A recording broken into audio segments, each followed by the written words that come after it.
Hello friends, welcome back to the next topic, and today we are going to start with another important discussion of the chapter called as radiation.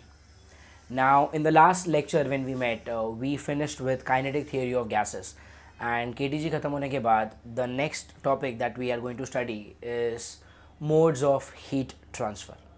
अब ये modes of heat transfer basically होता क्या है कि कितने तरीके होते हैं हीट को ट्रांसफ़र करने के.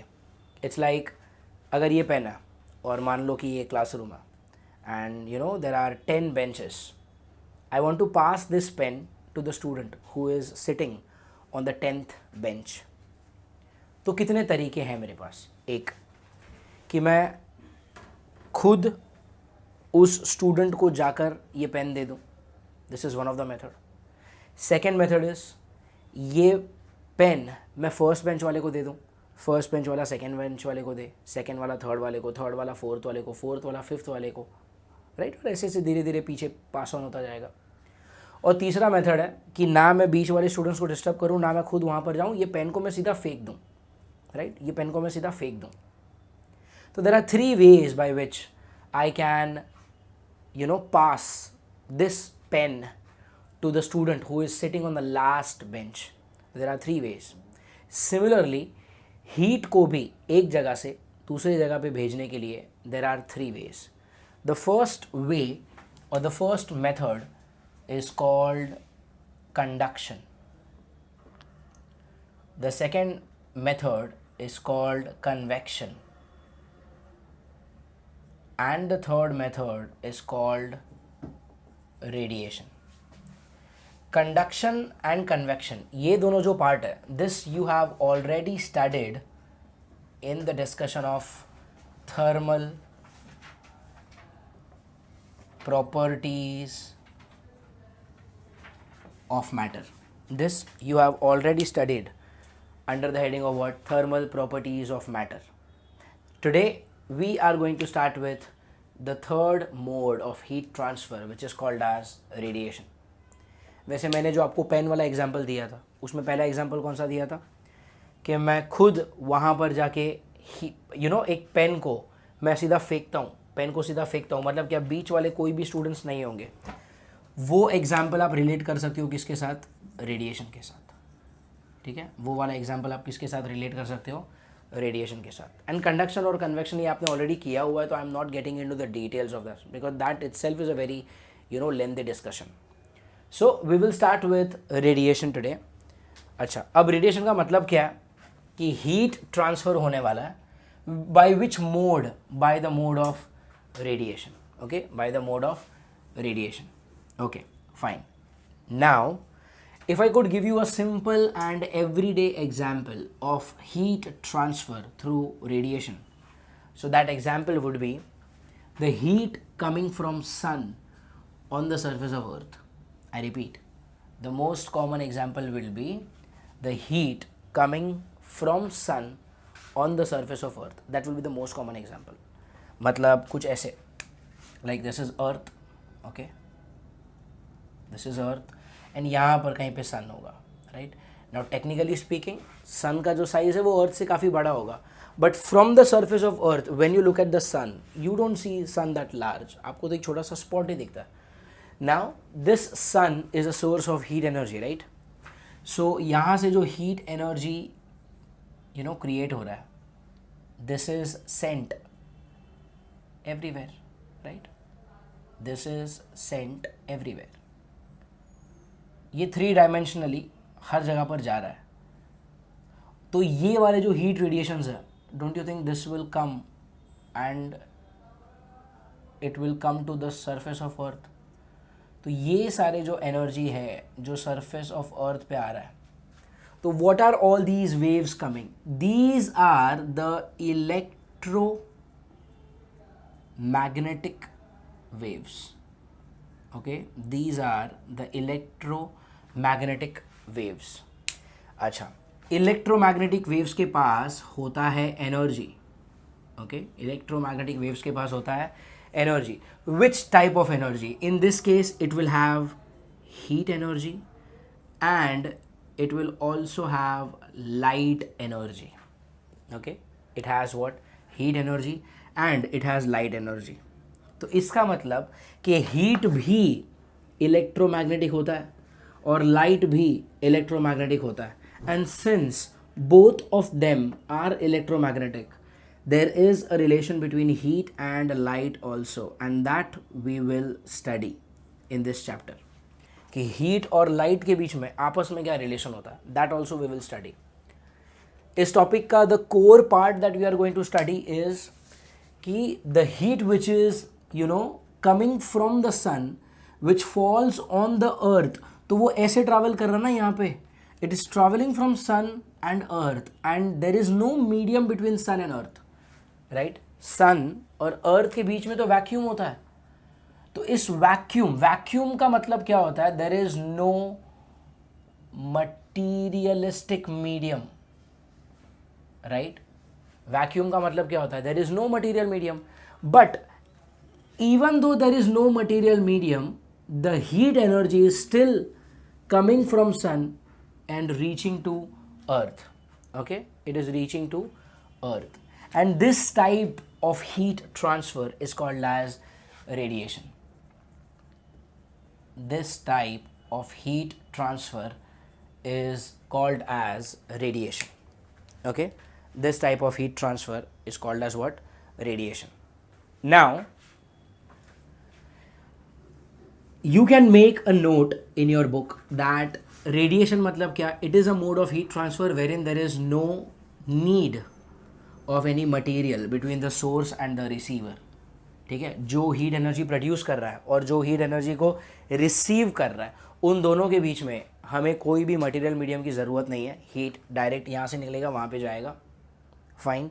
All these heat radiations are electromagnetic waves, and because they are electromagnetic waves, इनका जो स्पीड होगा, ये स्पीड होगा 3 × 10⁸ मीटर पर सेकेंड. मतलब the heat energy which is generated in the sun and when it reaches to earth, तो ये किस speed से ट्रैवल कर रहा है, it is travelling with the speed of 3 × 10⁸ metre per second की स्पीड से ट्रैवल कर रहा है.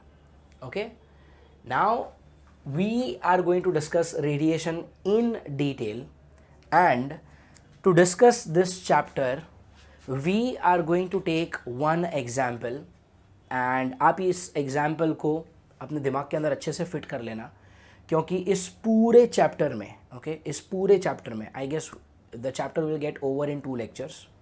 तो इस पूरे chapter में we are going to discuss only that example, and only using that one example I will be discussing the entire radiation chapter. तो अगर ये एग्जाम्पल आपके दिमाग में फिट हो गया, then there will be a common example between you and me for me to explain, for you to understand. There will be a common language for me to speak and for you to listen and understand. So the example that I'm going to give you, I want you all to absorb that in your mind very very nicely. And that example is, जैसे मान लो मैं आपको एक steel का ball देता हूँ छोटा सा, ठीक है. जैसे टेनिस बॉल होता है, रबर बॉल होता है, सीजन बॉल होता है, वैसे ही मैंने आपको एक छोटा सा बॉल दिया, ठीक है, क्रिकेट खेलने वाला ही वैसे ही, but the ball is made up of steel. ठीक है. नाउ मैंने आपको बोला दैट इस बॉल को आफ्टरनून में जाके, तो मैंने आपको एक स्टील का बॉल दिया और मैंने आपको बोला कि आप इसको जाके अपने बिल्डिंग के टेरेस पे रख दो. फाइन.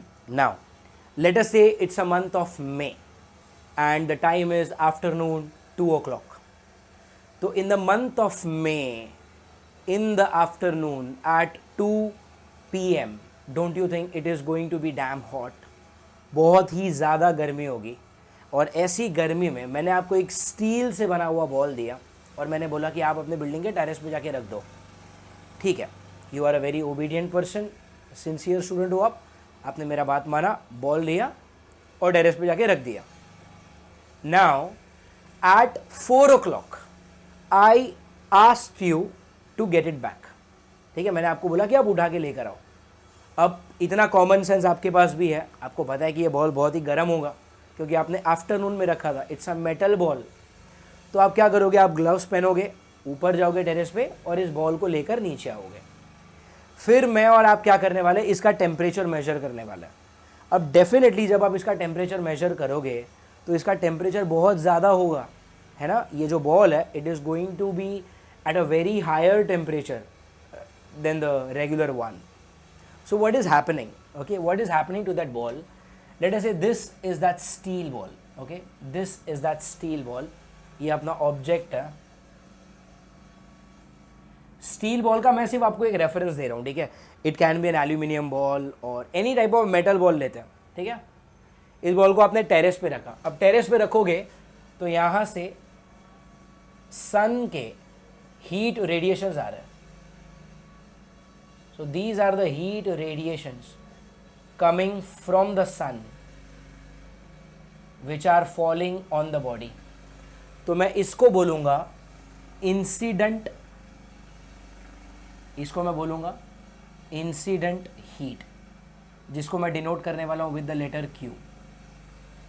आपने थर्मल प्रॉपर्टीज ऑफ मैटर में पढ़ा होगा, हीट के लिए the letter that we use is word Q. So what is the incident heat? Incident heat means the heat energy coming from the sun and falling on my object is Q. ठीक है, ठीक है, okay. अब इस body का behaviour क्या होगा? इस बॉडी का बिहेवियर क्या होगा? ये बॉडी तीन तरह से बिहेव करेगा. वन, कि ये जो हीट रेडिएशन आया ना वो सरफेस से ही क्या करेगा, रिफ्लेक्ट कर जाएगा. इसको मैं बोलूंगा रिफ्लेक्टेड हीट, ठीक है. Reflected heat, the letter that we will use for this is QR. Okay, the letter that we will use is what QR. ठीक है. तो कुछ रेस क्या हो गए, रिफ्लेक्ट हो गए, फाइन. कुछ रेस को वो क्या करेगा, बॉडी के अंदर अब्जॉर्ब कर लेगा, ठीक है. तो यहां पे मैं लिख रहा हूं absorbed heat. And absorbed heat के लिए I am going to use QA. See this is self explanatory. QR मतलब रिफ्लेक्टेड हीट, QA मतलब अब्जॉर्ब्ड हीट, Q मतलब इंसिडेंट हीट. ओके, बॉडी का और क्या बिहेवियर होगा? बॉडी का ये बिहेवियर होगा कि जब वो अब्जॉर्ब करेगा तो यहां से थोड़ा सा हीट वो ट्रांसमिट भी कर देगा. ट्रांसमिट मतलब आप एक नॉर्मल लैंग्वेज में डे टू डे लाइफ में आप उसको लीकेज बोल सकते हो. लीकेज, इट्स लाइक यहां से हीट आया, थोड़ा सा अब्जॉर्ब करेगा और थोड़ा सा वो क्या कर देगा, यहां से लीक हो रहा है. लीक हो रहा है मतलब क्या, ट्रांसमिट हो रहा है. तो I am going to call it as transmitted heat. Okay, transmitted heat. So what is happening in this diagram? What is happening in this diagram? You try to understand. आपके पास एक छोटा सा ऑब्जेक्ट था. It was a metallic ball made up of steel, जिसको आप अपने building के टेरेस पे रख कर आए in the month of May. Afternoon 2 o'clock, बहुत ज़्यादा गर्मी थी. सन के जो भी हीट रेडिएशंस यहाँ पर इस बॉडी के ऊपर गिरे, आपने उसको बोला इंसिडेंट हीट. ठीक है. जब इस बॉडी को यहाँ से हीट एनर्जी मिला, बॉडी का behaviour was in 3 different ways. थोड़ा सा हीट बॉडी ने रिफ्लेक्ट किया, थोड़ा सा हीट बॉडी ने अब्जॉर्ब किया और थोड़ा सा हीट बॉडी ने ट्रांसमिट किया. कोई भी बॉडी जब आप ऐसे धूप में रखोगे यही 3 फिनोमिना हो सकते हैं और कुछ नहीं हो सकता. ठीक है. या तो थोड़ा सा रिफ्लेक्ट होगा, थोड़ा सा अब्जॉर्ब होगा, थोड़ा सा ट्रांसमिट होगा. Right. Now if I apply law of conservation of energy, ठीक है, if I apply law of conservation of energy, तो मैं बोल सकता हूं कि जो टोटल हीट इस पे गिरा, टोटल हीट जो इस पे गिरा Q is going to be what? QA plus QR plus QT, right? The total heat energy which is falling on the body is going to be what? Tell me. QA plus QR plus QT. मतलब heat incident is equal to heat absorbed plus heat reflected plus heat transmitted. Right? Don't you think this is common sense? Right? अगर मैं numbers लेकर बात करता तो I would have, given some values. It's like, let us say total 10 joules of heat is coming. Okay? 10 joules of heat is coming from the sun. Like it's like this is 10 joules per second. This is 10 joule per second, मतलब 1 second में 10 joule heat energy इधर से incident हुआ and 3 joule से reflect हो गया, 2 joule transmit हो गया, तो यहाँ पे कितना होगा tell me? 5 joule per second वो क्या करेगा? अब्जॉर्ब करेगा। तो वही तो होगा, 10 जूल अगर आया है तो इन तीनों को ऐड करके तो 10 जूल्स आना ही चाहिए, दैट्स कॉमन सेंस। तो I have applied what tell me यहाँ पर law of conservation of energy which gives me what Q is equal to QA plus QR plus QT। Fine. Now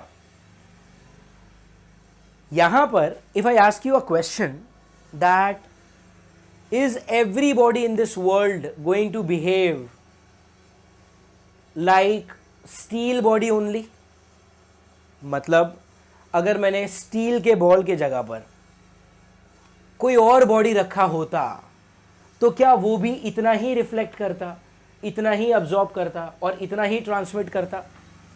think, क्या हर body, अगर मैं सन से 10 joules per second का heat incident करवाता हूं, सो क्या हर एक बॉडी इतना ही रिफ्लेक्ट करेगा, इतना ही अब्जॉर्ब करेगा और इतना ही ट्रांसमिट करेगा, या फिर ये डिपेंड करता है body to body? I want you all to think, I want you all to think.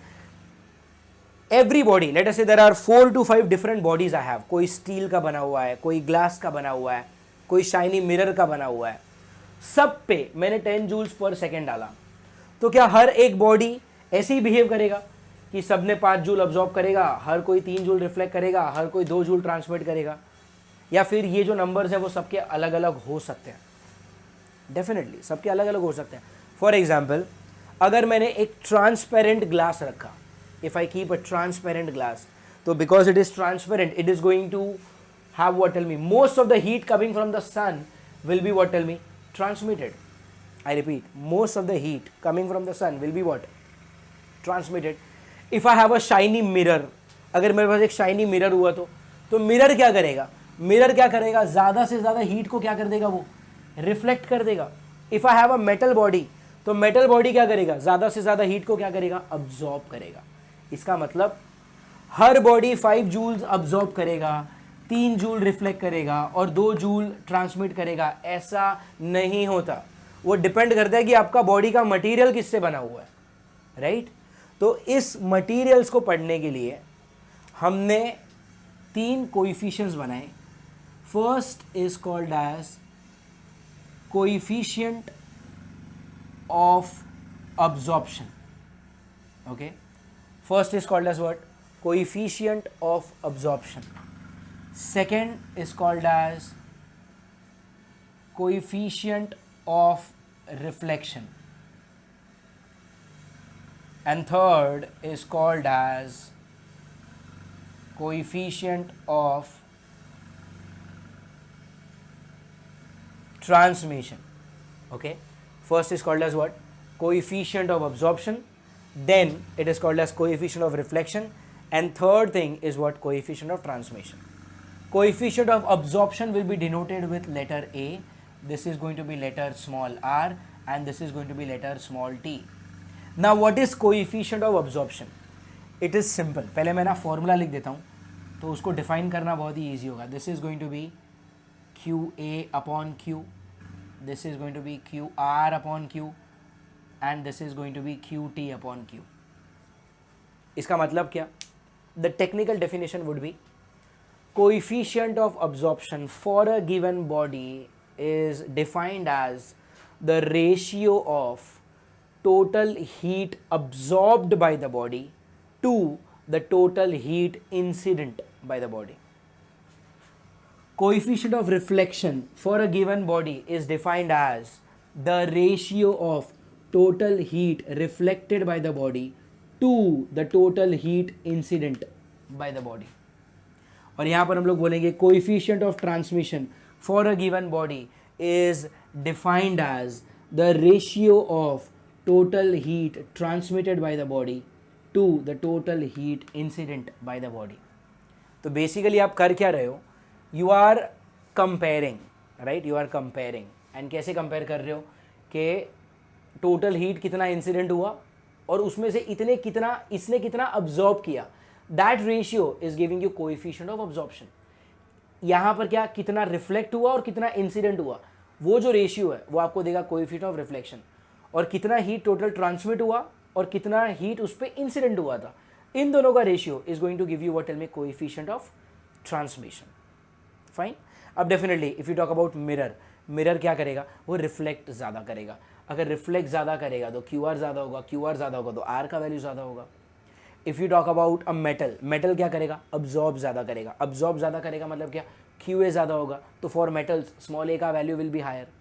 If you talk about a transparent glass, transparent glass क्या करेगा, ट्रांसमिट ज़्यादा करेगा, तो उसके लिए स्मॉल टी का वैल्यू ज़्यादा होगा। अब किसी के लिए ए ज़्यादा होगा, किसी के लिए आर ज़्यादा होगा, किसी के लिए टी ज़्यादा होगा। अरे भाई वो तो बॉडी टू बॉडी डिपेंड करता है ना। बट एक चीज़ है जो सबके लिए सही होगा कि तीनों हीट को ऐड करोगे तो टोटल हीट इंसिडेंट मिलना चाहिए। This is common sense, this is true for all the body. These values may differ from body to body. ठीक है। So here we have a statement that Q is equal to QA plus QR plus QT, right? Q is equal to what? QA plus QR plus QT. अब मैं दोनों side है ना Q से divide करता हूँ, divide by Q on both sides. तो जब आप दोनों साइड Q से डिवाइड करोगे तो यहाँ पर कितना हो जाएगा, Q by Q, this is going to be what, QA by Q, QR by Q and QT by Q. So this Q by Q is going to be what, tell me, 1. QA by Q, QA by Q is going to be what, tell me, A. QR by Q, this is going to be R, and QT by Q, this is going to be what, T. So remember, this is going to be what, A plus R plus T is equal to 1. This is going to be what, tell me, A plus R plus T is equal to what, 1. सो ये एक relation आपको याद रखना है that तीनों coefficients का जो total होता है that can not go beyond 1. Fine. तीनों कोइफिशिएंट्स मतलब कौन, coefficient of absorption, reflection and transmission. जब आप तीनों के कोइफिशिएंट्स को ऐड करोगे आपका मैक्सिमम वैल्यू कितना आना चाहिए, 1 आना चाहिए. Now on the basis of these 3 coefficients we can define the different types of bodies जो इस चैप्टर में आप पढ़ने वाले हो. अब जो हम लोग पढ़ने वाले हैं that is types of bodies. इसमें कुछ ज़्यादा डिफिकल्ट क्वेश्चन आते नहीं हैं. लेवल 1 के क्वेश्चंस जो होते हैं 1 मार्क वाले, आई मीन जो बहुत ही ईजी क्वेश्चंस होते हैं, वैसे कुछ आपको थियोरेटिकल क्वेश्चंस आ सकते हैं. It's like see there are total 3 types of body. Okay. Type 1 it is called athermanous body.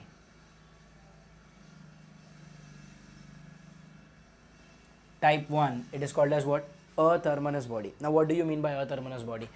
Athermanous body मतलब एक ऐसा बॉडी जिसके ऊपर जब हीट गिरेगा तो ट्रांसमिट बिल्कुल नहीं होगा. आई रिपीट, अथर्मनस बॉडी मतलब क्या, एक ऐसा बॉडी जिसके ऊपर जब हीट इंसिडेंट होगा तो ट्रांसमिट बिल्कुल नहीं होगा. ट्रांसमिट बिल्कुल नहीं होगा मतलब क्या, ऐसे बॉडी के लिए आपका QT is going to be 0. Okay. Athermanous body मतलब क्या, एक ऐसा बॉडी जो हीट को बिल्कुल भी ट्रांसमिट नहीं होने देगा. इसके एग्जाम्पल्स क्या है, इसका एग्जाम्पल होगा वुड एंड वॉल. इसका एग्जाम्पल है would and wall. It's like अगर यहाँ पर ये वॉल है, यहाँ पर अगर मैंने एक सोर्स रखा तो जब सोर्स इसके ऊपर हीट इंसिडेंट करवाएगा ना तो ये वॉल के उस साइड उधर हीट को ट्रांसमिट नहीं होने देगा.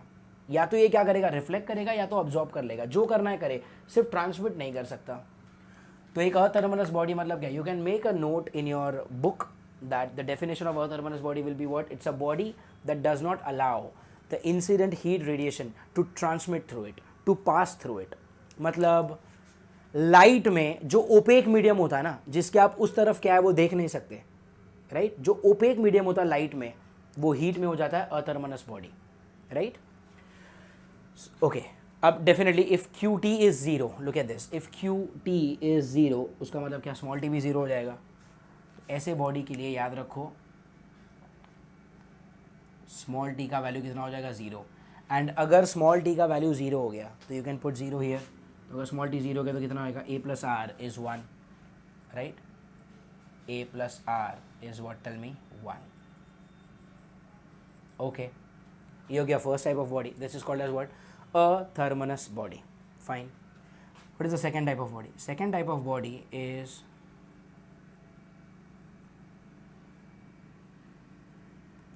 diathermanous body.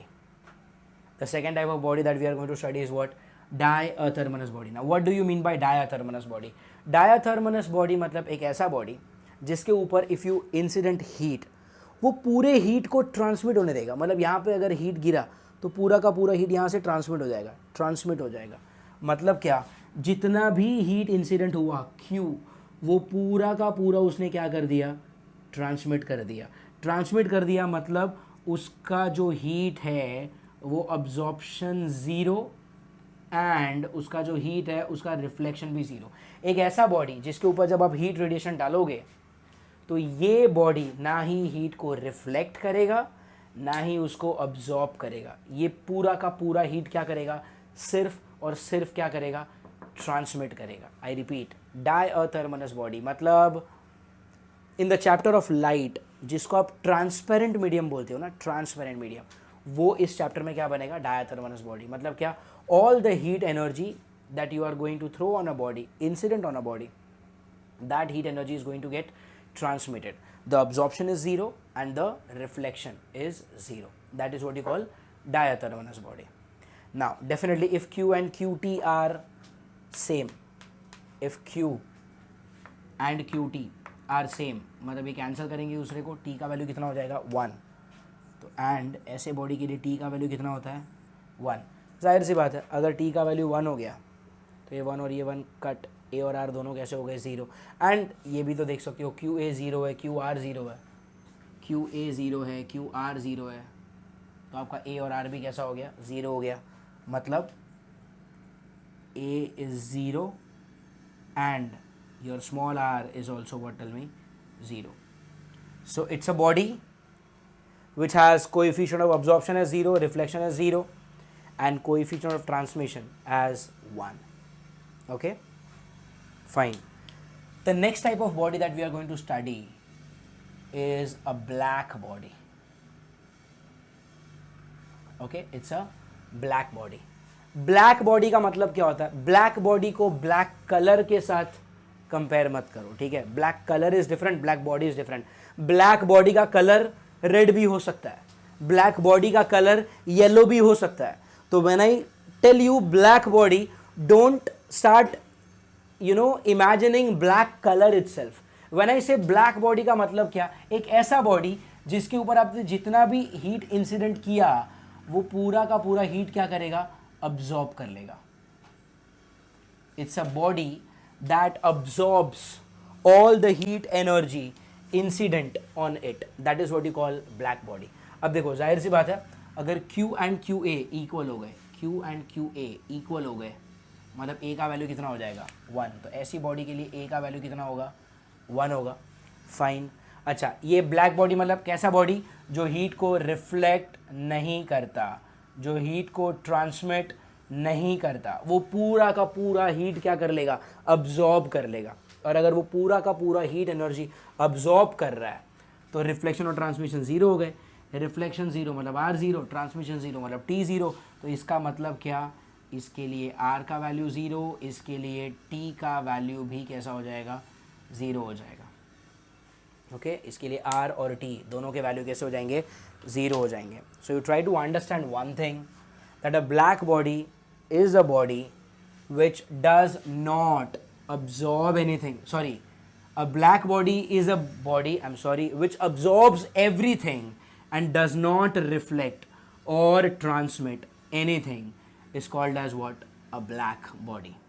ठीक है, it is called as what, black body. वो पूरा का पूरा हीट एनर्जी को क्या कर लेगा, अब्जॉर्ब कर लेगा. ना ही ये बॉडी को, ना ही ये हीट को रिफ्लेक्ट करने देगा, ना ही ये उसको ट्रांसमिट करने देगा. पूरा का पूरा क्या करेगा, अब्जॉर्ब कर लेगा. बट टेक्निकली इस दुनिया में, हमारे आसपास की दुनिया में, वैसे ऐसे हमारे आसपास की दुनिया में मतलब एक ऐसी दुनिया जहाँ पर आप एवरीडे लाइफ में डील करते हो, जो आपके आसपास है, जो आप देखते हो, छूते हो, राइट, जो आप फील कर सकते हो, ऐसी in our closer surrounding there is not even a single body which is acting as a black body.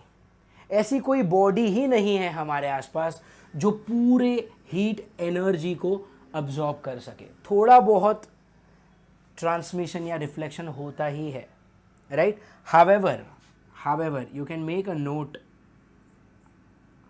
Lamp black, okay, lamp black ये एक ऐसी बॉडी है जो 95% ऑफ हीट एनर्जी को क्या कर लेती है, अब्जॉर्ब कर लेती है।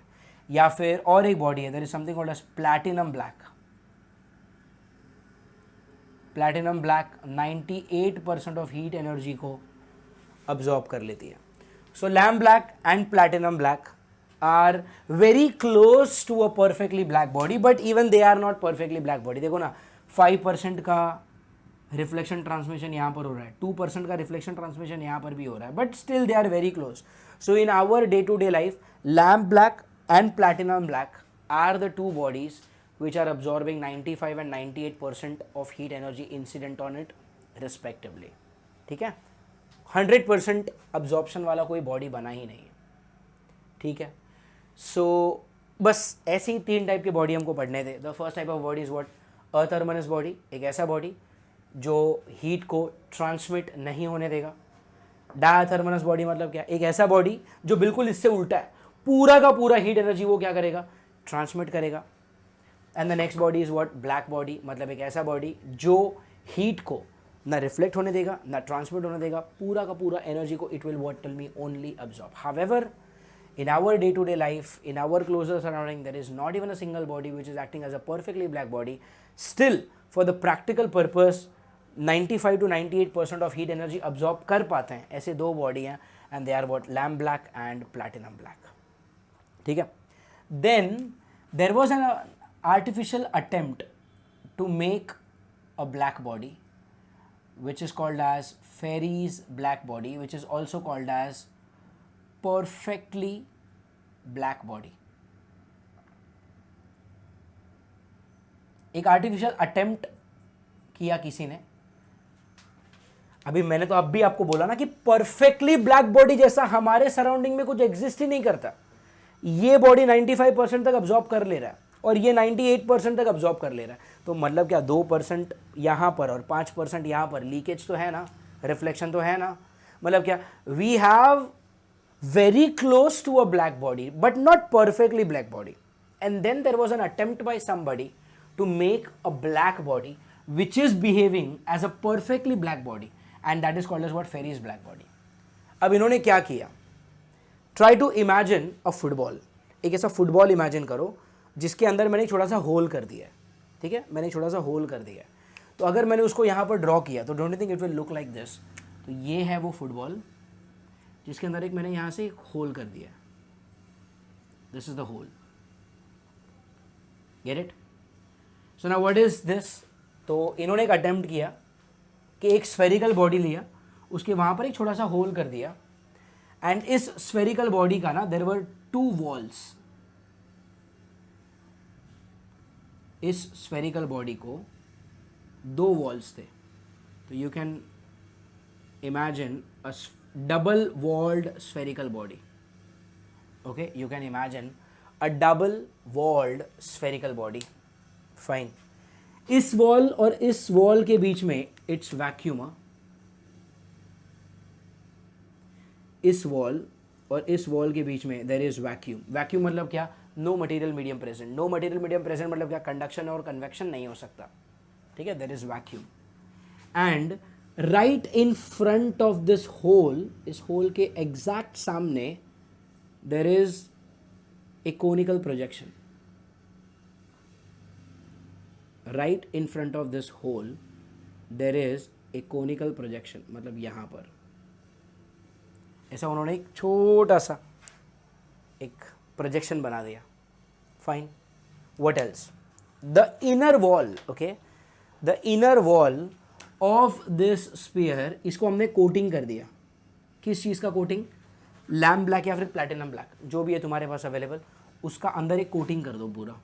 जैसे आप एक ट्रांसपेरेंट ग्लास के पीछे सिल्वर कोटिंग करते हो तो ये मिरर बन जाता है, वैसे ही मैंने इसको अंदर से कोटिंग कर दिया and this coating is of what, tell me, lamp black या फिर platinum black, whatever.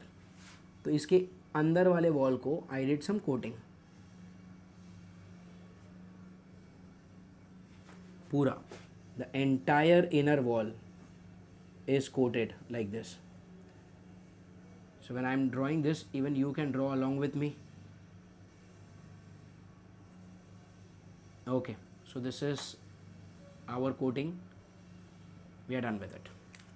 Okay, so I repeat the construction. Okay, I repeat the construction, you can write it. So it's a double walled spherical body with a small hole at one side. The space between the two walls is vacuum, there is no material medium. There is a conical projection, एक ऐसा छोटा सा एक angle बना दिया, इसको मैंने पूरा फ्लैट नहीं रखा, थोड़ा सा ऐसा एक प्रोजेक्शन दे दिया, और ये प्रोजेक्शन कहाँ पर है, इस होल के सामने। क्यों है ये आपको पता चलेगा, fine. And the inner walls of the spherical body are completely coated and this is coated with what, tell me, platinum black या फिर लैम्प ब्लैक, जो भी आपके पास है, fine, no problem. What else, ठीक है। Now what you do is इस होल के through send some heat radiation in it. ये मैंने अंदर क्या भेजा, हीट रेडिएशन इंसिडेंट किया, हीट रेडिएशन मैंने इंसिडेंट किया, बॉडी के अंदर भेजा। अब जैसे ये अंदर आएगा, it is falling where, it is falling on the coating and the coating is what, tell me, platinum black. अगर ये प्लैटिनम ब्लैक का कोटिंग है तो ये क्या करेगा, हीट रेडिएशन का 98% एनर्जी वो अब्जॉर्ब कर लेगा, ठीक है। आई रिपीट, वो 98% ऑफ एनर्जी क्या करेगा, अब्जॉर्ब करेगा। तो अभी बचा कितना, 2%। वो 2% को क्या करेगा, यहां से इधर आएगा ना, तो अभी वो रिफ्लेक्ट करेगा, राइट। तो यू कैन थिंक कि फॉर एग्जाम्पल अगर 10 जूल्स आया था यहाँ पे, तो 9.8 जूल तो अब्जॉर्ब हो चुका है, बचा कितना, 0.2 जूल्स, ठीक है। बचा कितना, 0.2 जूल्स। अब वो 0.2 जूल्स उधर चला गया। अब इस 0.2 जूल्स का 98% वापस क्या हो जाएगा, अब्जॉर्ब हो जाएगा। 0.2 का 98% इज अराउंड 0.196 जूल्स क्या हो जाएगा, वापस अब्जॉर्ब हो जाएगा, और जो बचा हुआ है वो वापस रिफ्लेक्ट होगा। मतलब कितना पता है, 0.004 जूल्स।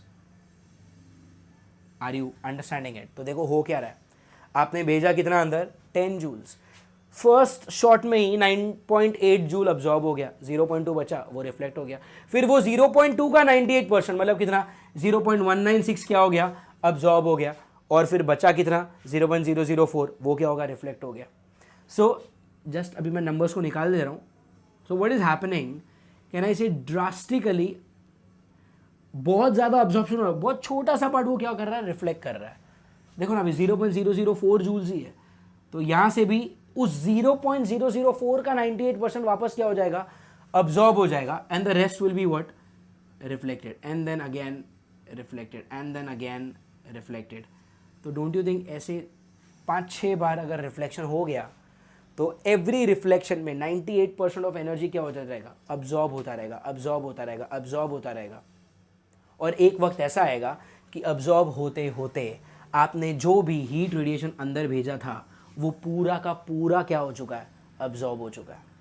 और अगर वो पूरा का पूरा अब्जॉर्ब हो चुका है, मतलब क्या, this body is behaving as a perfectly black body, right.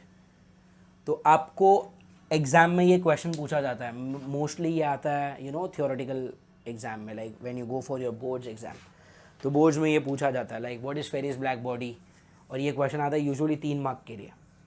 So usually the bifurcation is what, 1 mark is given for the diagram, 1 mark for construction and 1 mark for working. तो diagram तो यही draw करना है आपको। construction में क्या लिख कर आओगे, that it is a double walled spherical body with a small hole at one side. The space between the two walls is evacuated, like there is vacuum, there is no material medium, and there is a conical projection right in front of the hole, and the inner wall is completely coated with what, either lamp black or platinum black for maximum absorption. Fine, ये हो गया आपका construction. Then you go for working. Working में आप क्या लिखोगे, when the heat radiation is sent into the body, 98% of the energy is absorbed by the body and the rest of the 2% is reflected in the system. अब जब वो reflect होगा again 98% is absorbed and 2% of that 2% is reflected and such total internal reflections will start happening, and after several total internal reflections everything which was sent inside will be absorbed by this spherical body, right? Everything which was sent inside is absorbed by a spherical body, and this is how this body behaves as a perfectly black body. This is what you write. एक question आप कभी कभी किसी किसी book में देखोगे that what was the use of this conical projection. आप थोड़ा सा सोचो, अगर आपने कोनिकल प्रोजेक्शन नहीं किया होता तो ये वॉल ऐसे होता, लाइक ये ऐसे दिखता आपको डायग्राम, यहाँ पर होल है तो ये इधर आता, 98% अब्जॉर्ब होता और बचा हुआ जो 2% है ना वो इसी रास्ते से वापस निकल जाता. तो ये हीट बाहर चला गया, और अगर ये हीट यहाँ से बाहर चला गया मतलब ये पूरा अब्जॉर्ब हुआ ही नहीं है. तो what does this conical projection do? This avoids the normal incidence, like ऐसे लग के वापस उधर ही नहीं जाएगा. तो आपको नॉर्मल इंसिडेंस को अवॉइड करना है, तो उसको अवॉइड करने के लिए यहाँ पर आपने क्या कर दिया? Conical projection. So this is the construction, the working and the principle of Ferri's black body called as perfectly black body. So basically अब तक हम लोगों ने क्या पढ़ा? We saw the introduction to radiation, कि radiation होता क्या है. तो first of all, radiation is a mode of heat transfer wherein the source can send its heat energy to the receiver, and source और receiver के बीच में अगर कोई material medium present नहीं भी है तो भी चलेगा, क्योंकि ये electromagnetic wave होते हैं जिसको vacuum की ज़रूरत नहीं होती. Fine. जब भी किसी बॉडी पे हीट इंसिडेंट होता है, बॉडी का बिहेवियर 3 तरह से होता. बॉडी थोड़ा सा हीट अब्जॉर्ब करेगा, थोड़ा सा रिफ्लेक्ट करेगा और थोड़ा सा ट्रांसमिट करेगा. हर बॉडी सेम अमाउंट अब्जॉर्ब करे, रिफ्लेक्ट करे, ट्रांसमिट करे ये ज़रूरी नहीं है. इसलिए बॉडीज़ को पढ़ने के लिए हमने 3 कोएफिशिएंट्स बनाए: coefficient of absorption, reflection and transmission, A, R and T. And we know that the relation between A, R and T is going to be what? 1. Fine. And then we saw the types of body. The types of body are what? Athermalous body, diathermalous body and black body. Perfectly black body जैसा हमारे आसपास की दुनिया में कुछ exist नहीं करता. That is why we made a body which was perfectly black body, and this is the construction, the working and the working principle of the same. ठीक है? So this is the introduction to the chapter. Now talking about the same example which I told you initially, कि आपने एक body था, आपने अपने terrace पे रखा था दोपहर के टाइम पे, बहुत ही गर्मी थी तब, and then I asked you to keep that body there for 2 hours and then I asked you to take it back. तो आप ग्लव्स पहने. ग्लव्स इसलिए पहने क्योंकि वो बॉडी बहुत ही गर्म होता. So you took that body, came to your bedroom and then you keep that body on a table. My question to you is that body going to be hot forever? क्या ये body हमेशा हमेशा के लिए गर्म हो चुका है? The answer is no.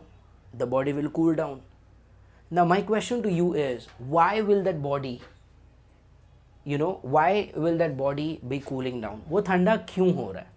वो ठंडा इसलिए हो रहा है क्योंकि जब आपने उसको टेरेस पे, पहले ठंडा क्यों हो रहा है वो जानने से पहले लेट मी आस्क यू, पहले वो बॉडी गर्म क्यों हुआ? सी, बॉडी गर्म इसलिए हुआ क्योंकि जब आपने उसको धूप में रखा था तो there was a lot of energy coming from the sun incident on the body. From all that energy incident, a part was reflected, a part was transmitted and a part was absorbed.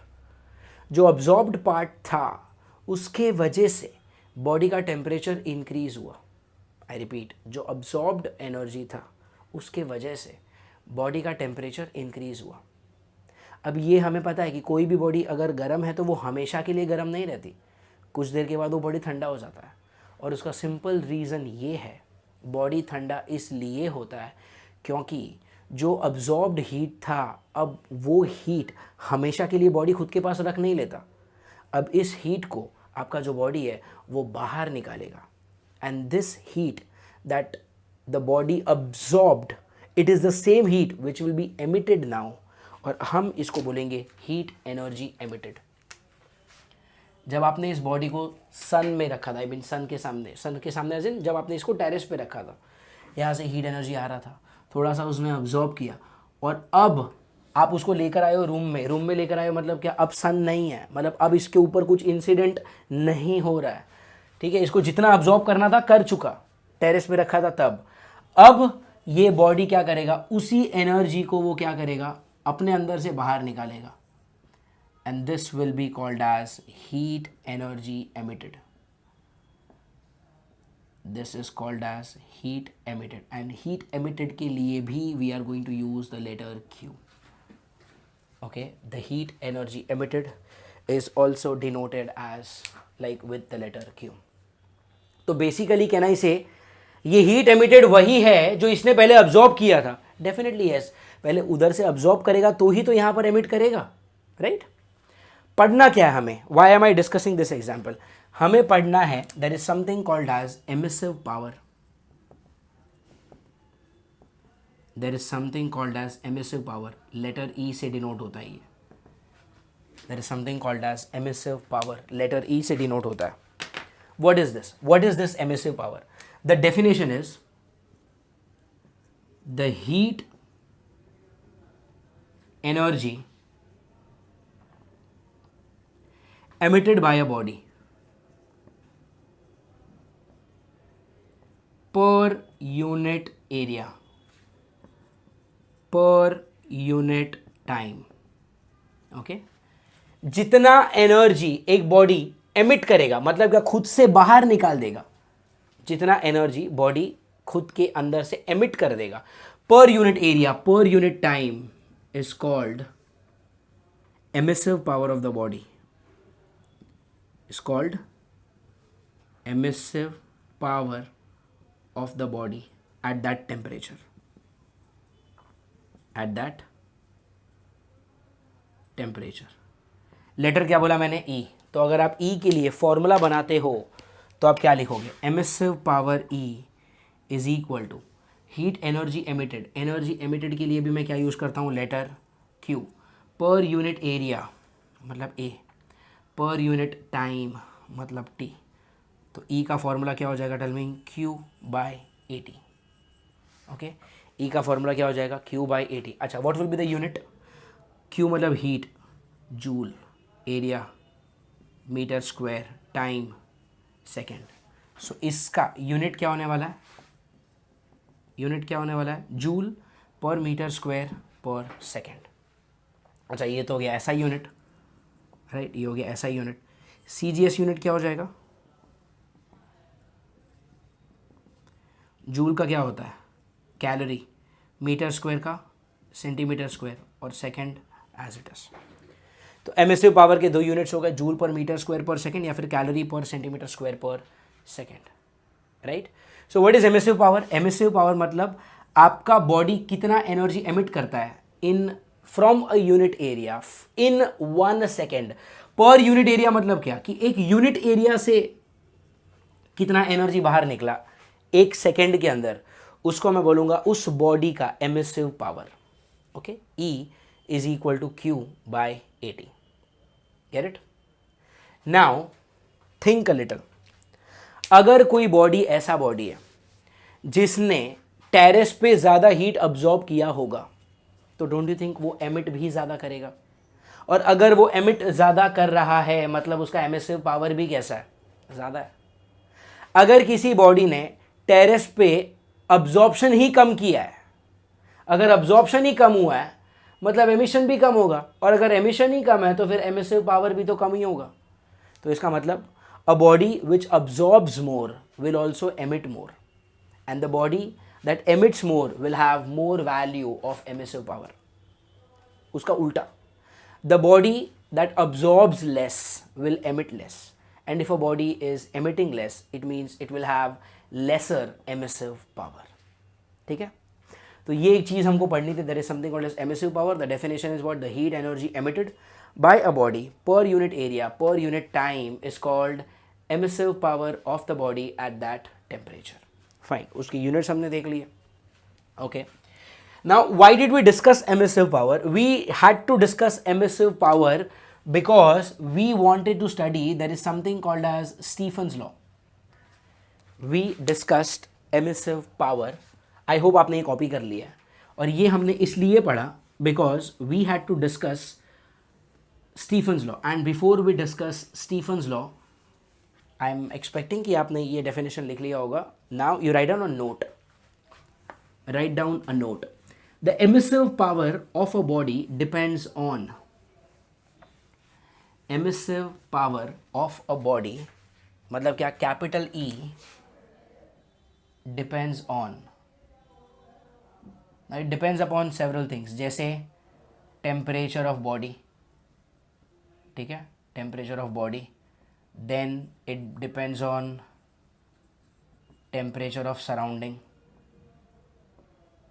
okay, then it depends on the surface area of the body,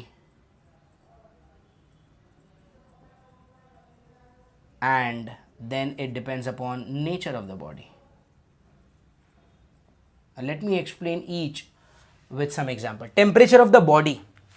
For example, अगर किसी body का temperature बहुत ज़्यादा है, मतलब क्या, इस body ने ज़्यादा हीट एनर्जी अब्जॉर्ब किया होगा, और अगर इसने अब्जॉर्ब ज़्यादा किया है तो ये एमिट भी तो ज़्यादा करेगा, और अगर इसने एमिट ज़्यादा किया है मतलब इसका एमिसिव पावर ज़्यादा होगा. सो थोड़ा सा सोचो, बॉडी का टेम्परेचर जितना ज़्यादा होगा उतना ज़्यादा एमिसिव पावर होगा. इसका उल्टा, if a body has lesser value of temperature, lesser value of temperature का मतलब क्या, the body absorbed less. If the body has absorbed less, it will automatically emit less. And if the body emits less, it means it will have lesser value of emissive power. Fine? Great. The next thing is what? Temperature of surrounding. Now, how does temperature of surrounding play a role? Temperature of surrounding इसलिए कि, for example, if you have a tea, if the tea is placed in bedroom, ठीक है, if a tea is placed in bedroom and the same tea is placed in a microwave oven, तो ये चाय कहाँ पर जल्दी ठंडा होगा? डेफिनेटली रूम में. अगर आपका सराउंडिंग का टेम्परेचर कम है तो आपका बॉडी जल्दी ठंडा होगा. जल्दी ठंडा होगा मतलब क्या, ये जल्दी हीट को एमिट करेगा. और अगर आपका सराउंडिंग भी बहुत ही गर्म है तो आपका ये बॉडी जल्दी ठंडा होने वाला नहीं है. मतलब emissive power also depends on what, tell me, temperature of surrounding. Yeah, definitely it depends upon surface area of the body. This makes sense. चाय पीते वक्त अगर आपने कप में चाय रखा है तो ये चाय ज़्यादा देर तक गर्म रहता है. उसी को अगर आपने सॉसर में पोर कर लिया तो डेफिनेटली अब उसका एरिया बढ़ चुका है. एरिया बढ़ चुका है तो ये चाय जल्दी ठंडा होगा, राइट. तो उसने ज़्यादा हीट एमिट कर दिया क्योंकि एरिया ज़्यादा था. And nature of the body, nature of the body that goes without saying. Her body उतने ही टाइम में ठंडा हो जाए ये ज़रूरी नहीं है. फॉर एग्जाम्पल, आपने थर्मल एक्सपेंशन में पढ़ा होगा, you know, that you must have studied in the example of sea breeze and land breeze में, like पानी को सैंड के कंपैरिजन में गर्म होने में भी ज़्यादा टाइम लगता है और उसको ठंडा होने में भी ज़्यादा टाइम लगता है. तो ये पानी का नेचर ही है ना. सैंड जल्दी से गर्म हो जाता है, जल्दी से ठंडा हो जाता है, ये उसका अपना नेचर है. तो डेफिनेटली एमिसिव पावर बॉडी के नेचर पे भी डिपेंड करता है. तो just remember this thing as a note that your emissive power depends on 4 things. It depends on temperature of the body, temperature of the surrounding, surface area of the body, and it depends upon nature of the body. ठीक है? Now, after studying emissive power, okay, after studying emissive power, we can discuss, there is something called as Stephen's law. There is something called as Stephen's law. अब ये law है क्या? What is this law? The statement is, okay, the statement is, देखते हैं, चलो. The heat energy, okay, the heat energy emitted by a body per unit area per unit time by a black body is directly proportional to 4th power of its absolute temperature. This is the statement. मैं अब आपको ये explain करने वाला हूँ. It says the heat energy emitted by a body, मतलब क्या, Q, per unit area, A, per unit time, T, by a black body is directly proportional to the fourth power of its absolute temperature. मतलब temperature के fourth power से proportional होता है. Q by AT is directly proportional to T raised to 4. Okay, Q by AT is directly proportional to T raised to 4. Now see how sensible is this. What do you mean by Q by AT? Can I say Q by AT का मतलब होता है emissive power E. अरे अभी तो पढ़ा, emissive power का ही तो फॉर्मूला होता है Q by AT. तो Q by AT का मतलब क्या है, emissive power E. Okay, emissive power E is proportional to T raised to 4. या इट मेक्स सेंस. अगर किसी बॉडी का टेम्परेचर ज़्यादा है तो उसका एमिसिव पावर भी ज़्यादा होगा, और अगर उसका टेम्परेचर कम है तो उसका एमिसिव पावर भी कम होगा. हाउ, थोड़ा सा सोचते हैं. अगर किसी बॉडी का टेम्परेचर ज़्यादा है मतलब उसने ज़्यादा हीट एनर्जी अब्जॉर्ब किया होगा. अगर उसने ज़्यादा अब्जॉर्ब किया था तो अब वो ज़्यादा एमिट भी करेगा, और अगर वो ज़्यादा एमिट करेगा तो उसका एमिसिव पावर ज़्यादा होगा. अगर किसी बॉडी का टेम्परेचर कम है मतलब उसने कम हीट अब्जॉर्ब किया है. कम हीट अगर अब्जॉर्ब किया है तो एमिट भी कम करेगा. एमिट भी अगर कम करेगा तो एमिसिव पावर भी कम होगा. तो it is completely making sense कि अगर टेम्परेचर ज़्यादा है तो एमिसिव पावर भी ज़्यादा होगा, और अगर टेम्परेचर कम है तो एमिसिव पावर भी कम होगा. राइट. हाँ, तो मिस्टर स्टीफन ने क्या किया, मिस्टर स्टीफन ने सिर्फ आपको एग्जैक्ट रिलेशन दिया कि ये जो ई है वो टेम्परेचर के फोर्थ पावर के साथ प्रोपोर्शनल है. अभी मुझे इतना मालूम है कि दिस इज मेकिंग सेंस कि टेम्परेचर ज़्यादा मतलब एमिसिव पावर ज़्यादा, टेम्परेचर कम मतलब एमिसिव पावर कम. मिस्टर स्टीफन ने क्या किया, आपको एग्जैक्ट रिलेशन दे दिया कि हाँ ई प्रोपोर्शनल टू टी होता है, बट टी के फोर्थ पावर के साथ प्रोपोर्शनल होता है. Okay, now if you remove the proportionality sign you will put a constant, and this constant is what, sigma, where sigma is called Stephen's constant. Okay, where sigma is called Stephen's constant. and sigma को हम लोग अगर Stephen's constant बोलते हैं तो इसकी कुछ value भी होगी. सिग्मा का वैल्यू है 5.67 इंटू 10⁻⁸. इसको याद रखना बहुत ही ईजी है. It's 5678. Okay, 5.67 into 10⁻⁸. Fine. Tell me the unit of sigma. E का यूनिट क्या था, अभी हमने लिखा था इसके पहले. ई का यूनिट था joule per metre square per second, और ये टेम्परेचर मतलब क्या, एब्सोल्यूट टेम्परेचर है ना, केल्विन होगा इसका यूनिट. केल्विन का फोर्थ पावर जो यहाँ पे आएगा नीचे आएगा तो केल्विन रेज टू 4. तो ये वैल्यू याद रखना है सिग्मा का, 5.67 into 10⁻⁸. Okay, 5.67 into 10⁻⁸ joule per metre square per second per kelvin raise to 4. ये हो जाएगा आपका स्टीफन्स कांस्टेंट का value. Okay, so the heat energy emitted by a body per unit area per unit time by a black body is directly proportional to the fourth power of its absolute temperature. Okay, and Q by AT is what, tell me, directly proportional to T raised to 4. And achha, remember one thing, that this law is only and only true for a black body. Okay, this law is only and only true for a black body. तो मैं क्या करूँगा यहाँ पर E के नीचे ना B लिख लेता हूँ, like emissive power of a black body. Okay, EB मतलब emissive power of a black body. तो as of now what statement do we have, that EB is equal to what, tell me, sigma T raised to 4. Okay, अब दिमाग में एक question आता है कि sir what if मेरा body black body नहीं है, what if it's a regular body, what if it's a normal body, ordinary body. तो उस चीज़ के लिए क्या स्टीफन्स लॉ अप्लाई नहीं कर सकते? आप डायरेक्टली अप्लाई नहीं कर सकते, बट इनडायरेक्टली अप्लाई कर सकते हो. कैसे? इनडायरेक्टली अप्लाई करने के लिए we will have to study एक छोटा सा कॉन्सेप्ट है. There is something called as coefficient of emissivity. There is something called as what, coefficient of emissivity. जैसे आपने coefficient of absorption पढ़ा, coefficient of reflection पढ़ा, coefficient of transmission पढ़ा. Similarly we can study what, tell me, coefficient of emissivity and coefficient of, sorry, this is called as coefficient of emission. इसको हम लोग क्या बोलेंगे, coefficient of emission, जिसके लिए लेटर यूज होता है small e, and small e का डेफिनेशन होता है E by EB. Okay, there is something called as what, coefficient of emission, and the value for small e is what, tell me? E by EB. Okay, now small e is E by EB. अब ये है क्या? तो अगर आपको इसको define करना है तो आप ऐसा बोल सकते हो, coefficient of emission is defined as the ratio of, okay, the ratio of emissive power of a body to the emissive power of the black body at the same temperature. मैं यहां पर लिख देता हूं, it is defined as the ratio of emissive power of an ordinary body to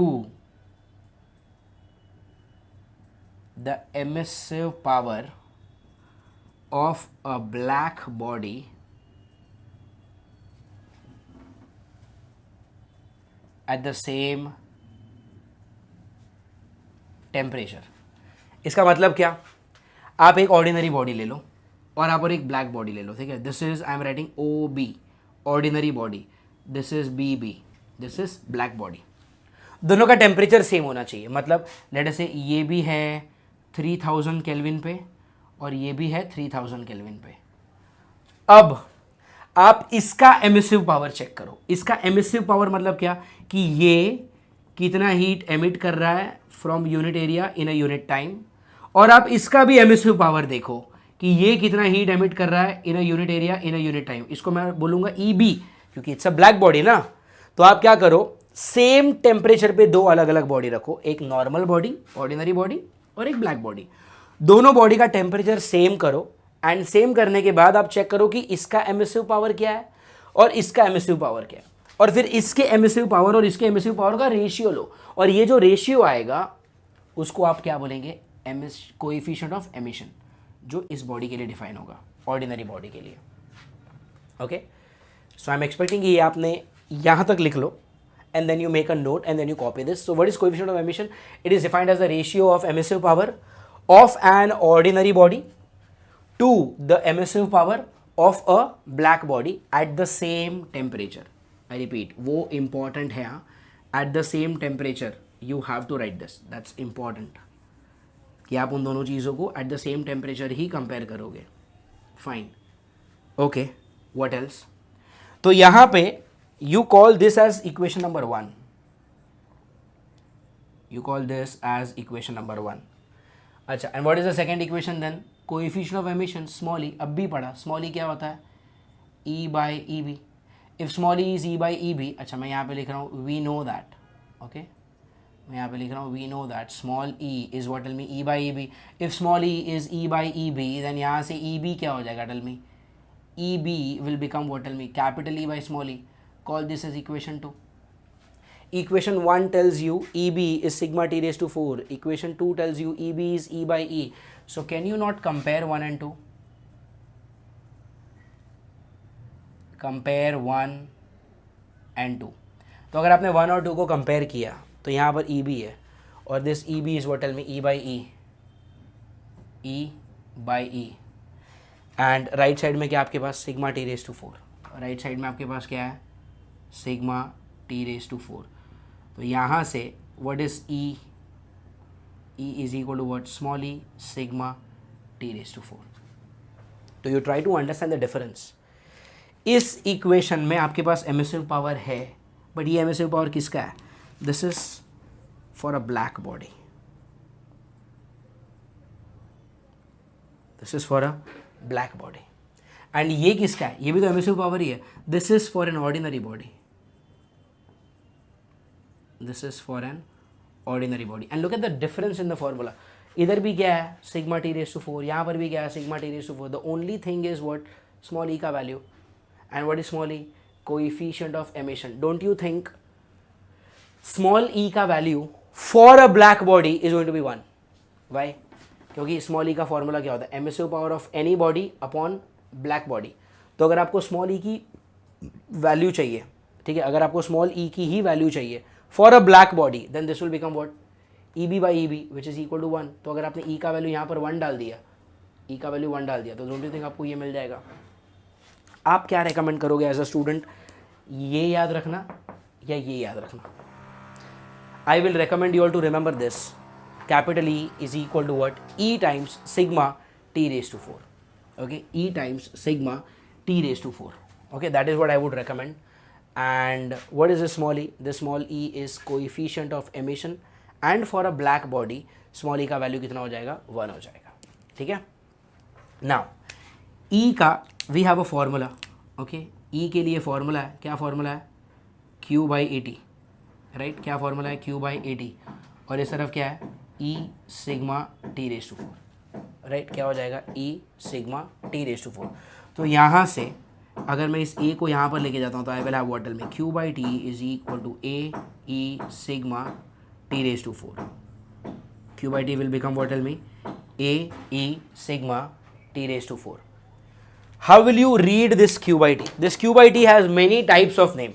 One of the name is, what is this q? ये जो q है that is heat emitted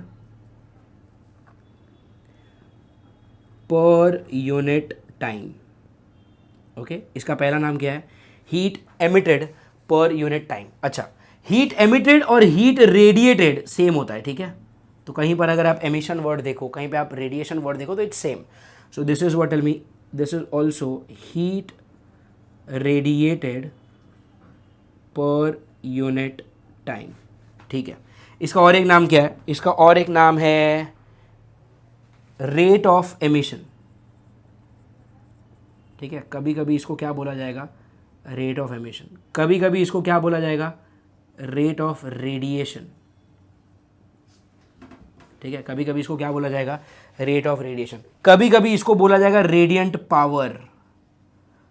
तो अलग अलग एमसीक्यू में ऐसा होगा, ऐसे क्वेश्चंस आएंगे wherein they just want you to find out q by t only, but they will not give you directly कि q by t निकालो. कभी कभी किसी क्वेश्चन में बोलेंगे हीट एमिटेड पर यूनिट टाइम निकालो, कभी बोलेंगे heat radiated per unit time निकालो, कभी पूछेंगे what is rate of emission, कभी पूछेंगे what is rate of radiation, कभी बोलेंगे रेडिएंट पावर. बट इन पांचों चीज का मतलब यही होता है कि आपको क्या निकालना है, q by t. And what do you mean by heat emitted, body के अंदर से जो हीट बाहर आ रहा है ना, आई रिपीट, बॉडी के अंदर से जो हीट बाहर आ रहा है, एक सेकेंड में कितना हीट बाहर आ रहा है, ये वो है.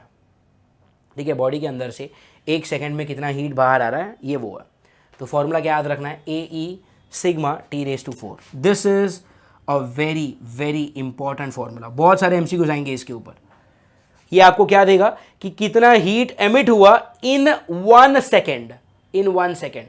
What if you don't want in 1 second, what if you want कि टोटल हीट एमिट कितना हुआ, लाइक 5 मिनट में कितना हुआ, 10 मिनट में कितना हुआ.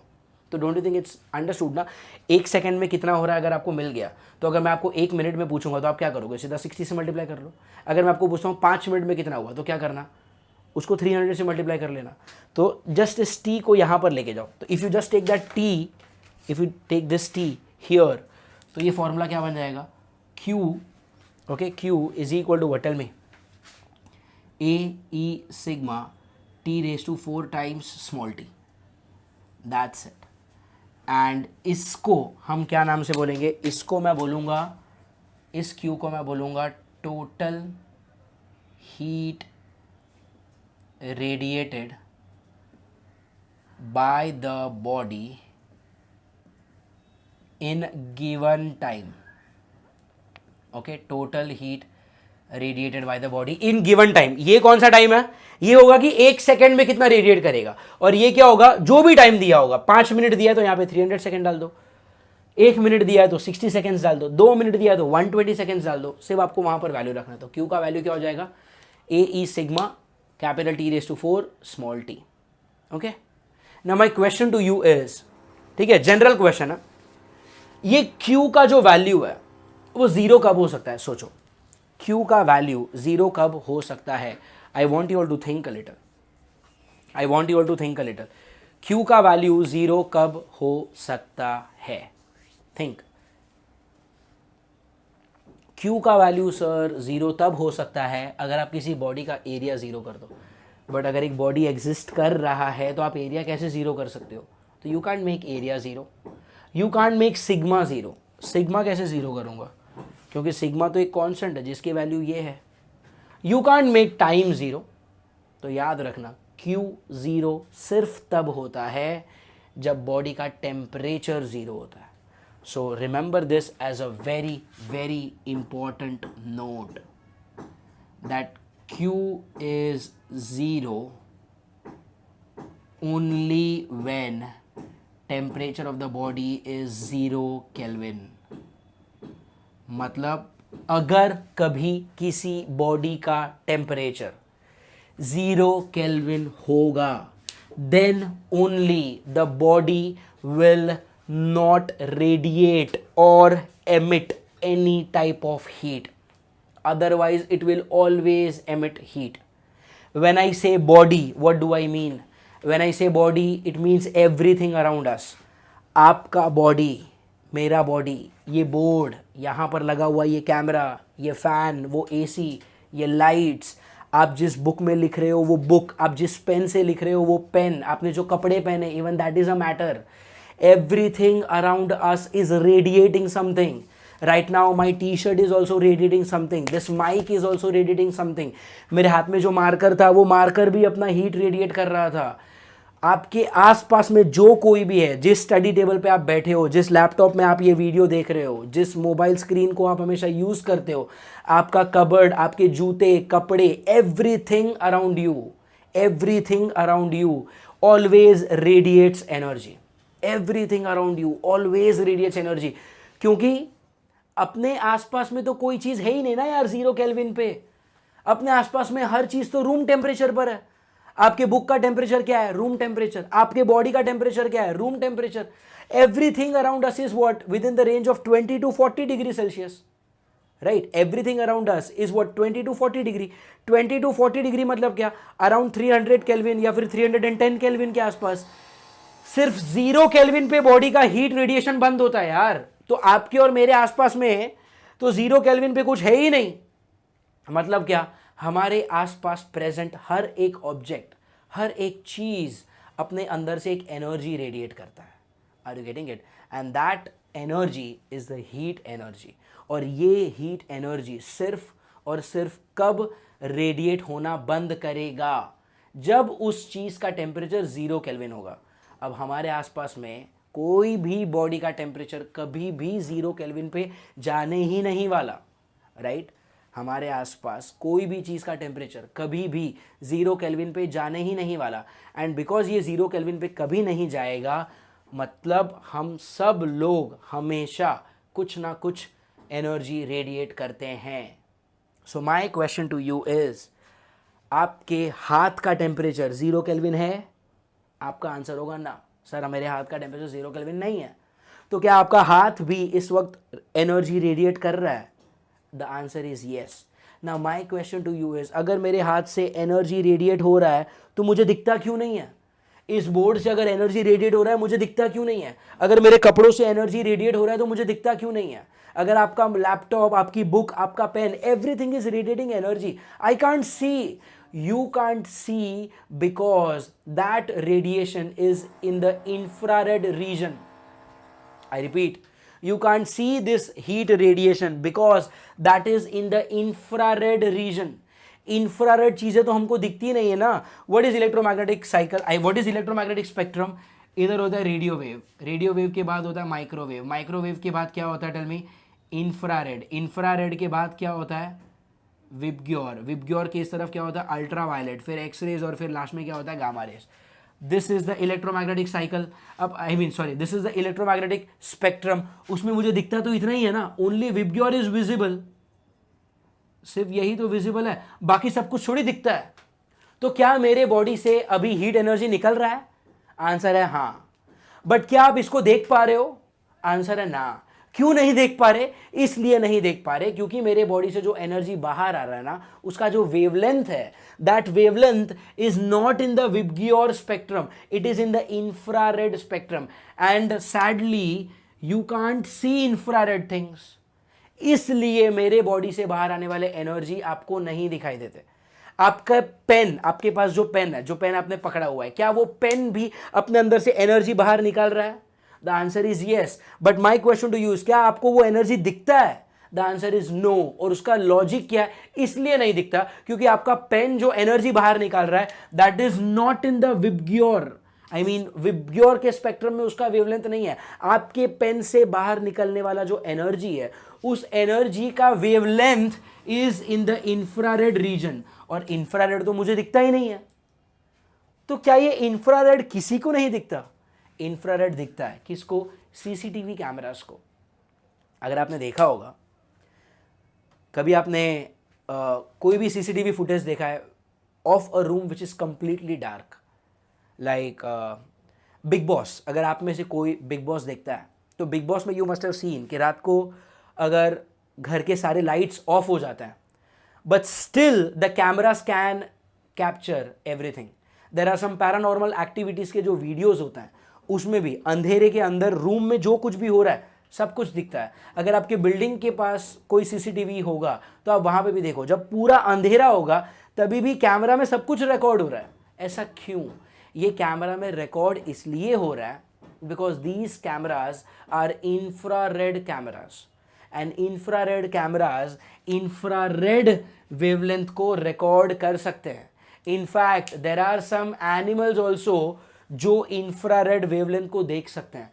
आपको और मुझे इंसानों को सिर्फ विबग्योर दिखता है, but there are some animals which can see infrared things also. Those things are called as nocturnal animals. For example snake, there are a certain types of snake which can see even in the dark, right? तो ये इन लोग को अंधेरे में क्यों दिखता है? इनको अंधेरे में इसलिए दिखता है क्योंकि उनकी जो आंखें हैं वो इंफ्रारेड चीज़ों को देख सकती हैं। अब फॉर एग्जाम्पल मेरे पास यहाँ पर पेन है, ये पेन अब इस वक्त मुझे दिखाई दे रहा है। क्यों दिखाई दे रहा है? क्योंकि इस स्टूडियो में there is a lot of light. ये पेन आपको दिखाई दे रहा है क्योंकि या of course there is a so much of light here, तो you can see. But suppose अगर मैं ये सारे लाइट्स ऑफ कर देता हूँ, अगर मैं ये सारे लाइट्स ऑफ कर दूंगा, फिर आप इस पेन को देख पाओगे? नहीं। आप क्या, मैं खुद नहीं देख पाऊंगा यहाँ पे? अगर ये सारे लाइट्स को ऑफ कर दिया तो मैं क्यों नहीं देख पाऊंगा? मैं इसलिए नहीं देख पाऊंगा क्योंकि अगर इसके ऊपर ये लाइट गिरेगा नहीं तो रिफ्लेक्ट नहीं होगा, रिफ्लेक्ट नहीं होगा तो मेरी आंखों में नहीं जाएगा, मेरी आंखों में नहीं जाएगा तो मुझे दिखेगा नहीं, राइट? लेकिन क्या ये पेन पूरे अंधेरे में भी सामने लगे हुए सीसीटीवी में रिकॉर्ड होगा? आंसर है हाँ। क्यों? क्योंकि इस पेन का टेम्परेचर 0 केल्विन नहीं है। अगर 0 केल्विन नहीं है तो Q 0 नहीं होगा, और अगर हीट एमिट हो रहा है तो वो कैमरा इस हीट एमिशन को रिकॉर्ड कर सकता है क्योंकि इसका जो हीट एमिशन है it is in the infrared reason, और इंफ्रारेड कैमराज में ये सब कुछ रिकॉर्ड फिर भी होगा। सो remember one thing, everything around you, okay, everything around you is emitting energy. You can see that energy because उस एनर्जी का वेवलेंथ इंफ्रारेड है और तुमको इंफ्रारेड दिखता नहीं है। तुमको मतलब तुमको, मुझको, हम सभी इंसानों को हमको दिखता नहीं है, बट इंफ्रारेड कैमरास को वो दिखता है, नॉक्टर्नल एनिमल्स को वो सब कुछ दिखता है। इसीलिए there are certain animals which can see very very very clearly in the night. Cameras भी बहुत अच्छे से चीज़ों को रिकॉर्ड कर लेते हैं because those cameras are infrared cameras. ठीक है? So remember one thing that कोई भी बॉडी सिर्फ और सिर्फ 0 केल्विन पे ही चीज़ों को एनर्जी को रेडिएट करना बंद करेगा। अब हमारे आसपास में ऐसी कोई चीज़ ही नहीं है जिसका टेम्परेचर 0 केल्विन हो, तो इसका मतलब every object is going to radiate something. And याद रखना, ये जो रेडिएशन होता है वो हमेशा इंफ्रारेड रीजन में ही होता है। Gate it? So remember this formula for Q by T, that Q by T क्या होता है? AE sigma T raised to 4, and only Q का फॉर्मूला क्या हो जाएगा? AE sigma T raised to 4 times small t. This is having 5 names: heat emitted पर unit time, heat radiated per unit time, rate of emission, rate of radiation, radiant power, and that Q is what? Tell me, total heat radiated by the body in a given time. ठीक है? total heat emitted by the body in a given time. ठीक है? तो ये एक चीज़ आपको याद रखनी है। फाइन। नाउ अब ये जो हमने यहाँ पर पढ़ा ये क्या है कि बॉडी एमिट कितना कर रहा है इन 1 second. Similarly, okay, similarly, we have something called as absorptive power of the body. जैसे ये क्या है? एमिसिव पावर है ना ये, this is Q by T मतलब क्या, एमिटेड हीट कितना एमिट किया इन 1 सेकेंड। वैसे ही हमारे पास होता है Q by T, same formula, okay, exact same formula, सिर्फ यहाँ पे टी की जगह पे देखो क्या हो जाएगा, a E sigma T naught raise to 4, okay, a E sigma T naught raise to 4। What is T naught? तो याद रखो, where T naught is temperature of surrounding. What is T naught? Temperature of surrounding. और इस Q by T को मैं क्या बोलूँगा? इस Q बाई टी को आप बोलेंगे हीट अब्सॉर्ब्ड पर यूनिट टाइम। ये क्या है? ये है कि आपके बॉडी ने कितना हीट एमिट किया। एमिट किया मतलब क्या? बाहर निकाला। और ये क्या है कि आपके बॉडी ने कितना हीट अब्जॉर्ब किया। अब्जॉर्ब किया मतलब क्या? कितना हीट उसने अंदर लिया। बॉडी कितना हीट बाहर निकालेगा वो बॉडी के टेम्परेचर पे डिपेंड करता है। This T is temperature of body. और ये क्या है? ये है कि बॉडी ने कितना हीट अब्जॉर्ब किया। अब्जॉर्ब कितना किया वो डिपेंड करता है सराउंडिंग के टेम्परेचर पे। तो यहाँ पर आएगा टी नॉट, यहाँ पर आएगा टी। तो ये आपको याद रखना है। Fine. So my simple example to you is, चल जैसे मान लो दिस इज अ रूम और इस रूम का टेम्परेचर ले लेता हूँ मैं से 27 डिग्री रूम टेम्परेचर। 27 डिग्री मतलब कितना? 300 केल्विन। ठीक है, 27 डिग्री मतलब कितना? 300 केल्विन। तो let us say this is a room जिसका टेम्परेचर है कितना? 300 kelvin. In this room I put a cup of coffee. मैंने एक कप रख दिया कॉफ़ी का। कॉफ़ी है इसके अंदर 85 डिग्री पे, या फिर चलो मान लो 90 डिग्री पे। तो 90 डिग्री का मतलब कितना होगा? 363 केल्विन। और रूम का टेम्परेचर मैंने कितना बोला था? 27 डिग्री। 27 डिग्री मतलब कितना? 300 केल्विन। तो देखो अभी यहाँ पे हो क्या रहा है। रूम का टेम्परेचर कितना है? 300। रूम मतलब क्या? सराउंडिंग हुआ ना। तो सराउंडिंग का टेम्परेचर कितना है? 300। 300 मतलब कितना? T not. सराउंडिंग का टेम्परेचर कितना है? T not. और बॉडी कौन है? बॉडी मतलब चाय खुद, ये जो कॉफी है, ठीक है, कॉफी खुद बॉडी है। बॉडी का टेम्परेचर कितना है? 363। तो बॉडी का टेम्परेचर मतलब क्या? This is T. तो बॉडी का टेम्परेचर मतलब टी। टी का टेम्परेचर कितना है? 363। और सराउंडिंग क्या है? रूम। सराउंडिंग का टेम्परेचर कितना है? 300 kelvin. Now tell me one thing, क्या ये बॉडी हीट को एमिट करेगा? क्या ये बॉडी हीट को एमिट करेगा? आंसर है हाँ। क्यों एमिट करेगा? क्योंकि भाई एमिशन सिर्फ तब बंद होता है जब temperature of the body zero. क्या मेरे बॉडी का टेम्परेचर जीरो है? नहीं। मतलब क्या? ये एमिशन करेगा। अच्छा, क्या ये बॉडी अब्जॉर्ब भी करेगा? हाँ। अरे क्योंकि अब्जॉर्प्शन भी तो कब बंद होगा? जब सराउंडिंग का टेम्परेचर जीरो होगा। क्या मेरे सराउंडिंग का टेम्परेचर जीरो है? नहीं। मतलब क्या? बॉडी अब्जॉर्ब भी कर रहा है। सो राइट नाउ एक सिंपल सा मिसकंसेप्शन क्या होता है, अगर मैं आपसे पूछता हूं कि ये जो चाय है वहां पर, ये जो कॉफी रखा है मैंने, ये कॉफी क्या कर रहा है? हीट को एमिट कर रहा है या हीट को अब्जॉर्ब कर रहा है? Most of you would say कि सर ये जो कॉफी है वो हीट को एमिट कर रहा है। एमिट कर रहा है मतलब क्या? अपना खुद का हीट वो बाहर निकाल रहा है। And because it is emitting out its own heat, ये कॉफी धीरे धीरे धीरे धीरे ठंडा होगा और फिर रूम के जितना टेम्परेचर हो जाएगा। But this is a misconception.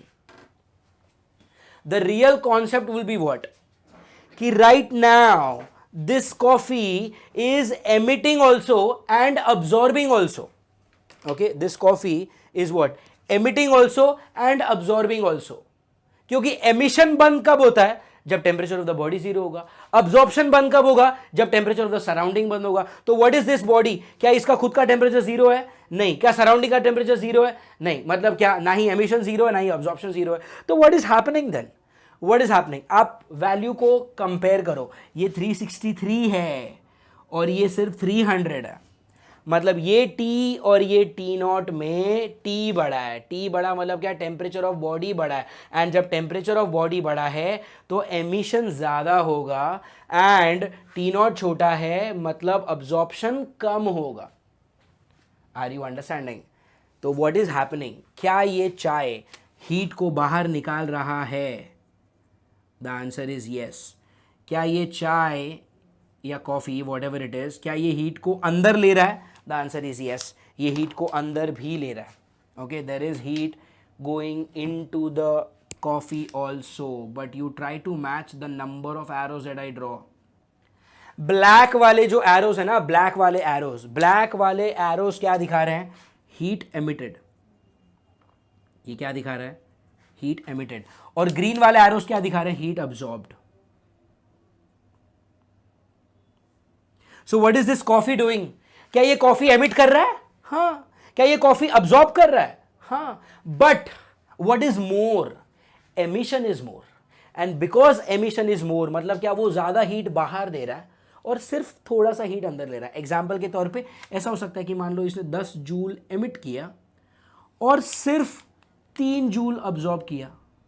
तो अगर आप 10 जूल बाहर निकालोगे और सिर्फ 3 जूल अंदर लोगे तो 7 जूल्स का तो लॉस ही है ना. And this 7 joules of loss will cause the coffee to get cool down, क्योंकि आपने 7 जूल तो इवेंचुअली बाहर ही दिया है.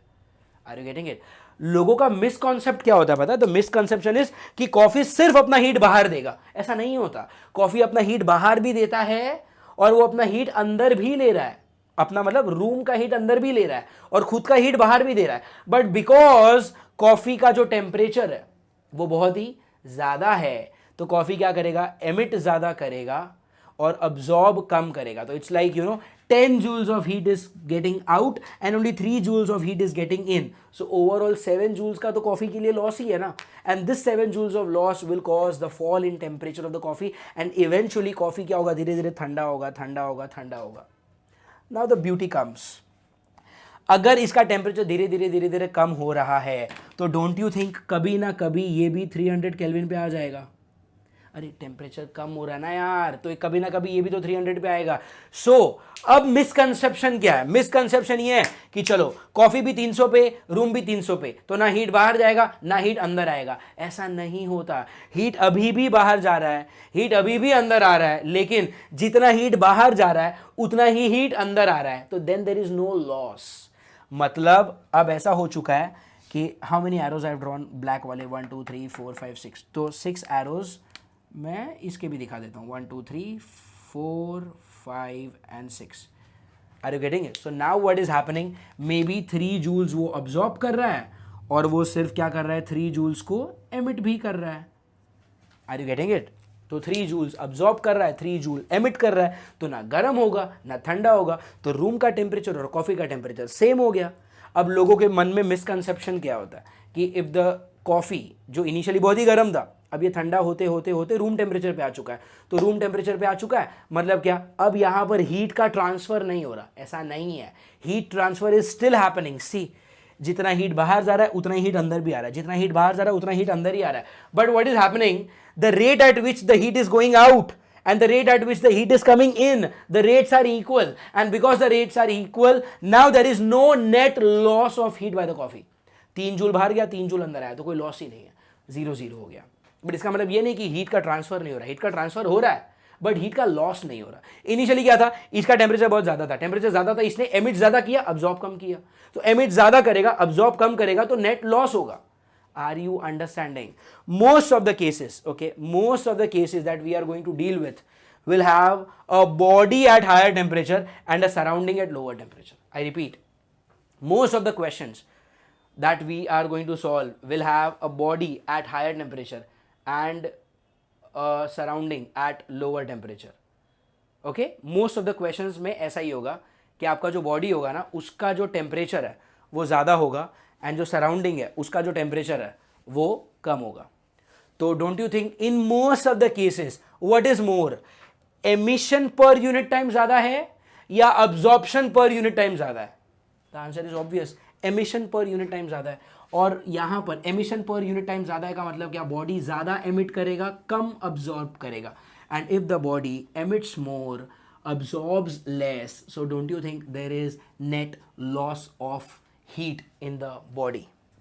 And that loss of heat of the body is what? ये क्या है? ये emission है.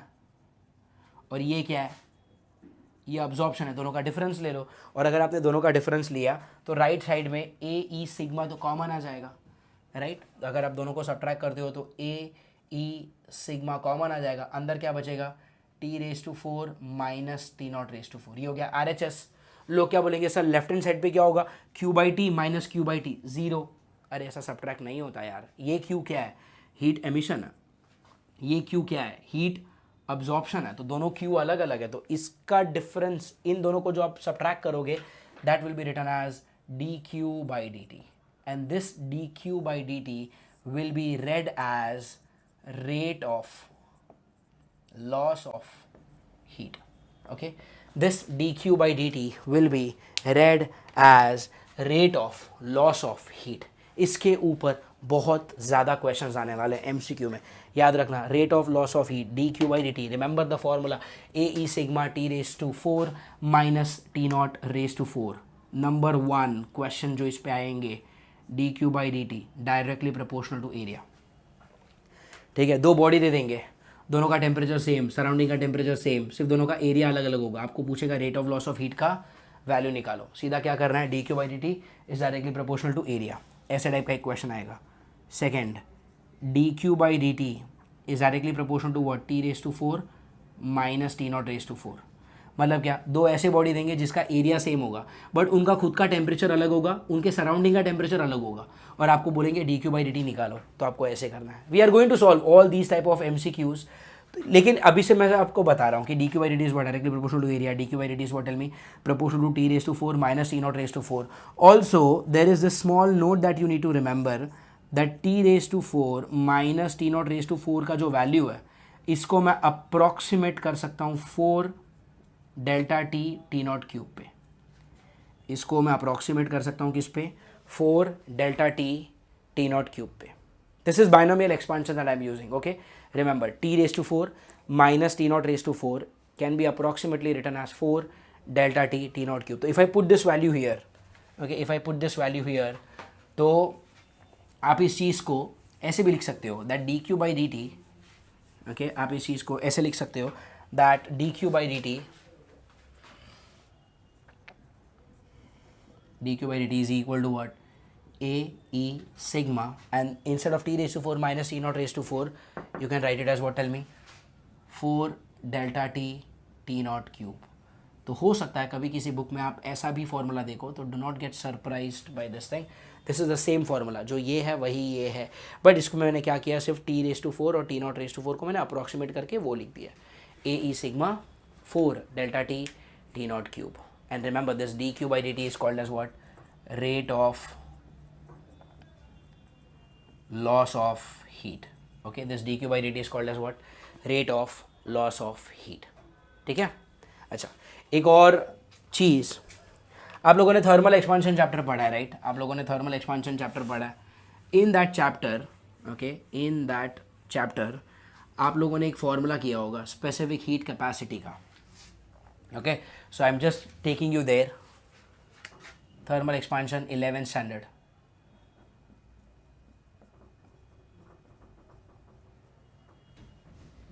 thermal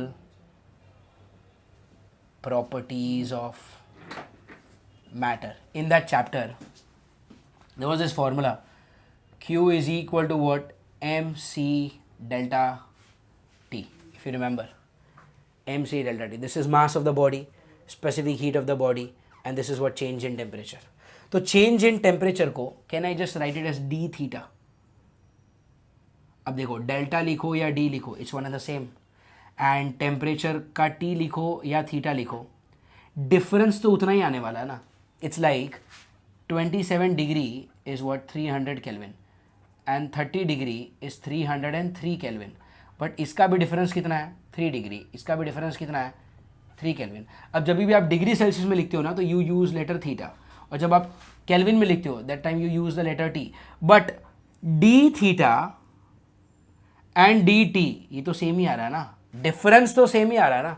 तो आपने 11th स्टैंडर्ड में यहाँ पे डेल्टा टी पढ़ा है, मैं सिर्फ आपको वहाँ पे क्या लिखवा रहा हूँ, डी थीटा। तो I hope it is okay. So thermal expansion में आपने क्या पढ़ा है, फॉर्मूला mc डी थीटा। अब मैं क्या कर रहा हूँ, आई am just taking rate, rate मतलब क्या, आप ऐसा समझो कि मैं दोनों साइड टाइम से डिवाइड कर रहा हूँ, तो अगर आपने इसको टाइम से डिवाइड किया तो ये क्या बनेगा, d Q by d t is equal to m c d theta by d t, right. D Q by d t will become what, tell me, m c d theta by d t. तो you call this as equation 1, you call this as equation 1 and you call this as what, tell me, equation 2. तो अगर आप equation 1 और 2 को compare करोगे तो इधर क्या है, d Q by d t is A sigma T raise to 4 minus A naught raise to 4, वहाँ पर क्या है, d Q by d t is m c d theta by d t. तो if I compare 1 and 2, what do I get? Yes, if I compare 1 and 2, मुझे क्या मिलेगा, d Q by d t और d Q by d t, दोनों के right hand side को compare करो, m c d theta by d t is equal to a e sigma t raised to 4 minus t naught raised to 4, right. I want to write down this formula for a spherical body. For a spherical body, tell me, मैं किसी के भी मास को क्या लिख सकता हूँ, mass can be written as what, volume into density ना. मास को मैं क्या लिख सकता हूँ, वॉल्यूम इनटू डेंसिटी. मैं किस चीज़ के लिए लिख रहा हूँ, स्फेरिकल बॉडी. स्फेरिकल बॉडी का वॉल्यूम क्या होगा,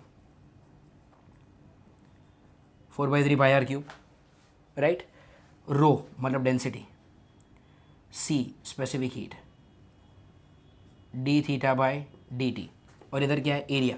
area of a sphere 4πr², e sigma T raise to 4 minus T naught raise to 4, correct. what all things are getting cut, what all things are getting cut, this 4π with this 4π, यहाँ पर r square, इधर r cube है तो एक r बचेगा, nothing else is getting cut. Fine. Left में d theta by d t को isolate करते हैं, d theta by d t को आइसोलेट करते हैं. राइट में आपके पास क्या बचा है, राइट में आपके पास बचा है e sigma T raise to 4 minus T naught raise to 4, okay. E sigma T raise to 4 minus T naught raise to 4, okay. ये 3 आप वहाँ पे भेज सकते हो तो 3 ऊपर चला जाएगा, एंड डिनोमिनेटर में क्या हो जाएगा, आर रो सी, परफेक्ट. तो d theta by d t क्या हो गया, 3 e sigma T raise to 4 minus T naught raise to 4 upon R rho c, okay. And 3 e sigma, ये जो है ना, T raise to 4 minus T naught raise to 4, can I write it as 4 delta T T naught cube, can I write it as what, tell me, 4 delta T naught cube upon क्या, r rho c, and on the left what do you have, you have d theta by dt. so this 3 into 4 will become 12. तो यहाँ पर मिलेगा आपको एक formula, d theta by dt is equal to 12 e sigma delta t naught cube upon r rho c. now but remember this is only for a spherical body. if you write this for a spherical body, तो area क्या हो जाएगा, tell मी. Spherical body का area क्या हो जाएगा, 4πr², उसमें 4π तो कांस्टेंट ही है ना. तो यहाँ पर आप क्या लिखते, that d Q by d t is directly proportional to क्या, r². किसके लिए, for spherical body. D Q by d t कितना हो जाता, r². यहाँ पर देखो d theta by d t क्या है, inversely proportional to r, right. ये d theta by d t क्या है, inversely proportional to r. D Q by d t क्या है, directly proportional to r². What do you mean by d Q by d t, yes tell me. D Q by d t क्या होता है, d Q by d t होता है rate of loss of heat. D Q by d t क्या होता है, d Q by d t होता है rate of loss of heat. And rate of loss of heat का formula क्या है, फॉर्मूला एज इन रिलेशन क्या है, it is directly proportional to r². और what is d theta by d t, Newton's law of cooling में आपने किया है. D theta by d t का मतलब होता है रेट ऑफ कूलिंग, या फिर आप इसको क्या बोलते हो, rate of fall of temperature, या फिर आप इसको क्या बोलते हो, rate of fall of temperature. And what is rate of fall of temperature, it is inversely proportional to R. तो याद रखना, ऐसे क्वेश्चंस आते हैं, they will ask you rate of cooling या फिर rate of fall of temperature, simply inversely proportional to R. और ऐसे भी क्वेश्चंस आते हैं where they will ask you what is rate of loss of heat. तो rate of loss of heat is directly proportional to r² and rate of cooling is what, tell me, inversely proportional to r. ठीक है. So these are all the फॉर्मूले and the small tricks and shortcuts that we are going to use on Stephen's law when we are doing the MCQs. So आज के lecture का if I were to summarize, we could summarize this lecture as what? सबसे पहले हमने वो spherical body का example लिया. We saw the law of conservation of energy that Q is equal to what? QA plus QR plus QT. फिर हमने 3 अलग अलग टाइप के कोएफिशिएंट्स देखे, small a, small r and small t. Then we saw the different types of body, diathermanous body, athermanous body and black body. लेकिन black body real में exist नहीं करता, so we have perfectly black body. Perfectly black body is also called as Ferry's black body. उसका construction diagram और working दिखा. ये करने के बाद हमने एमिसिव पावर पढ़ा और हमने ये देखा कि एमिसिव पावर किस किस चीज़ों पर डिपेंड करता है. और एमिसिव पावर पढ़ने के बाद हमने पढ़ा coefficient of emission small e which is equal to capital E upon E b. फिर वो चीज़ पढ़ने के बाद हम लोगों ने किया we started studying Stefan's law. Stefan's law में हमने पढ़ा रेट ऑफ रेडिएशन, फिर हमने पढ़ा रेट ऑफ अब्जॉर्प्शन, फिर हमने पढ़ा rate of loss of heat. Rate of loss of heat directly proportional to area होता है या फिर directly proportional to T⁴ minus T⁴ होता है. अगर आपका बॉडी स्फेरिकल निकला, जो मोस्ट ऑफ द क्वेश्चंस में होगा, then it is going to be directly proportional to r². और फिर यहाँ से हमने इसको 11 स्टैंडर्ड थर्मल प्रॉपर्टीज से मैच करके हमने डिराइव किया d⁻dt हम लोगों ने Newton's law of cooling 11 standard में ऑलरेडी किया हुआ है. That this d⁻dt is what tell me rate of cooling और rate of fall of temperature. ये है डायरेक्टली प्रोपोर्शनल टू r², ये है इनवर्सली प्रोपोर्शनल टू r. ये जो फॉर्मूला है, ये formula, all these are the small results which we are going to use during the MCQs. So the last two topic for this discussion is solar constant and Wien's displacement law. अब Wien's displacement law and black body radiation spectrum वाला जो part है वो मैं आपको सीधा MCQ के time पे ही पढ़ाऊंगा. तो ठीक है, तो whenever we will see the MCQ lecture you will find Wien's displacement law and black body spectrum का जो पार्ट है वो आपको वहीं पर मिलेगा. We will start with the last topic for this chapter which is solar constant. अब देखो ये सोलार कांस्टेंट है क्या? It's a very simple topic. See what is happening here is you talk about sun. Okay, तो let us say this is sun जिसका radius है capital R and the temperature of the sun is taken as T. And here somewhere very small in size comparatively you have earth. Earth का जो radius हम लेंगे that we are going to take it as R0. Okay, earth का जो radius हम लेंगे वो लेंगे R0 and the distance between sun and earth, okay, this distance we are going to take it as small r. Okay, so the distance between earth and sun is small r. Can you imagine a sphere यहाँ पर? Can you imagine a sphere like this? It's an imaginary sphere जिसका radius कितना है? Small r. ठीक है, it's an imaginary sphere जिसका radius is small r. अब definitely सन के पास उतना ज़्यादा हीट एनर्जी है तो वो अपना हीट एनर्जी हमेशा एमिट तो करेगा ही. तो सन अपना हीट एनर्जी एमिट कर रहा है. तो ये जो ग्रीन एरोज हैं, this is what? This is heat energy emitted by sun. Okay, heat energy emitted by sun. Now we know what is the formula for heat energy emitted. So heat energy emitted by sun per unit time. Okay, per unit time. जो heat energy हम लोग emit करते हैं वो क्या होता है? Q/T ना. और Q/T का फॉर्मूला क्या होता है? AE sigma T⁴. सन के लिए E का वैल्यू हो जाएगा 1, तो ये फॉर्मूला क्या हो जाएगा? A sigma T⁴. T is the temperature of the body. Now sun का जो टेम्परेचर है वो हमने T लिया है ना, तो टेम्परेचर ऑफ द बॉडी हो गया T, तो कितना हो गया? A sigma T⁴. Okay, now A मतलब क्या होता है? Area of the body. Now I am talking about sun, so sun का एरिया क्या हो जाएगा? 4 पाई कैपिटल R². तो हो जाएगा 4 pi capital R² sigma T⁴. ठीक है, कैपिटल R² सिग्मा T⁴. अब ये मैंने जो लिखा है वो क्या लिखा है? This is heat energy emitted by the sun. अब इतना एनर्जी वो एमिट करेगा. अब ये एनर्जी आगे निकलेगा and it will reach to this imaginary sphere. Right, it will reach to this imaginary sphere. So now this energy when reaches to the imaginary sphere, I want to find out heat energy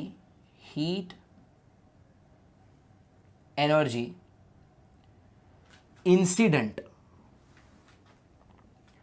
per unit area, और ये मैं कहां पे निकाल रहा हूं, on the boundary of imaginary sphere. देखो सन से कितना एनर्जी निकला वो ये है, बट इतना एनर्जी निकलने के बाद जब वो एनर्जी यहां तक ट्रैवल करके पहुंचेगा, इस इमेजिनरी स्फीयर के यूनिट एरिया पे कितना एनर्जी इंसिडेंट होगा on a unit area. Unit area मतलब क्या, दिस अपॉन एरिया, तो 4 pi R square sigma T raise to 4 upon unit area मतलब क्या, आप एरिया से डिवाइड कर दो, इस इमेजिनरी स्फीयर का एरिया कितना होगा 4 pi small r square, 4 pi small r square. तो यहाँ पे अगर आप देखोगे 4 पाई कैंसिल हो रहा है, you have sigma T raise to 4 capital R upon small r the whole square. Okay, sigma t raised to 4 capital R upon small r the whole square, and this ratio we call it as solar constant. This ratio we call it as what, solar constant। मतलब क्या, इस imaginary sphere के किसी भी unit area पे कितना energy incident हुआ, इतना sigma T raise to 4 capital R upon small r the whole square.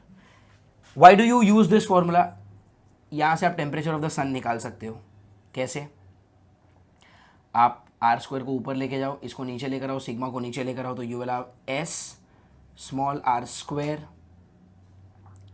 Upon sigma capital R square, and this is T raise to 4, तो यहाँ पर हो जाएगा 4th root. So temperature of the sun find out करने के लिए एक formula आ गया आपके पास, ठीक है, solar constant into distance between earth and the sun, उसका square upon radius of the sun upon Stefan's constant, और सबका 4th रूट, ये आ गया आपका temperature of the sun. This S is solar constant, okay. और ये एस बेसिकली है क्या, it is the heat energy incident per unit area on the boundary of an imaginary sphere. और ये कौन सा इमेजिनरी स्फीयर है, this imaginary sphere has a radius which is same as the distance between sun and the earth, ठीक है।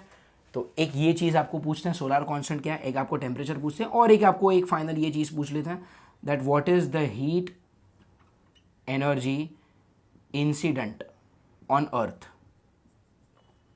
अब देखो इस इमेजिनरी स्फीयर पे ही तो आपका अर्थ भी है ना, इमेजिनरी स्फीयर के यूनिट एरिया पे इतना एनर्जी आ रहा है यूनिट एरिया पे, तो अर्थ पे कितना गिरेगा, so this into area of the earth, so this is what sigma into T raise to 4 capital R small r this thing into area of earth. और अगर आप ये लिखोगे तो this will be sigma T raise to 4 capital R this square into area of earth कितना हो जाएगा tell me, 4 pi R naught square. और ये क्या है, this is energy incident on earth, this is energy incident on earth. इस पर ज़्यादातर क्वेश्चंस कैसे आते हैं कि अगर किसी, हमेशा ज़रूरी नहीं है प्लैनेट में आपको अर्थ ही दिया हो, they will change the name of the planet, कि कोई एक प्लैनेट है उसका डिस्टेंस डबल कर लिया, अगर ये डबल हो गया तो सोलर कांस्टेंट का क्या होगा, डिस्टेंस आधा कर लिया तो सोलर कांस्टेंट के साथ क्या होगा, सन का टेम्परेचर इंक्रीज कर दिया डिक्रीज कर दिया, ऐसे सारे simple algebraic questions they can ask on the concept of solar constant. And this completes our entire discussion of the chapter radiation. मैंने आपको बोला एक ऐसा टॉपिक है veins displacement law and black body radiation spectrum, ये मैंने आपको सीधा MCQ के टाइम पे ही पढ़ाया हुआ है। तो MCQ में जब आप लास्ट के 2 MCQ करेंगे, that time you will learn one more chapter and rest of the MCQs are done here. So when we meet in the next lecture, we will start with MCQs. Thank you.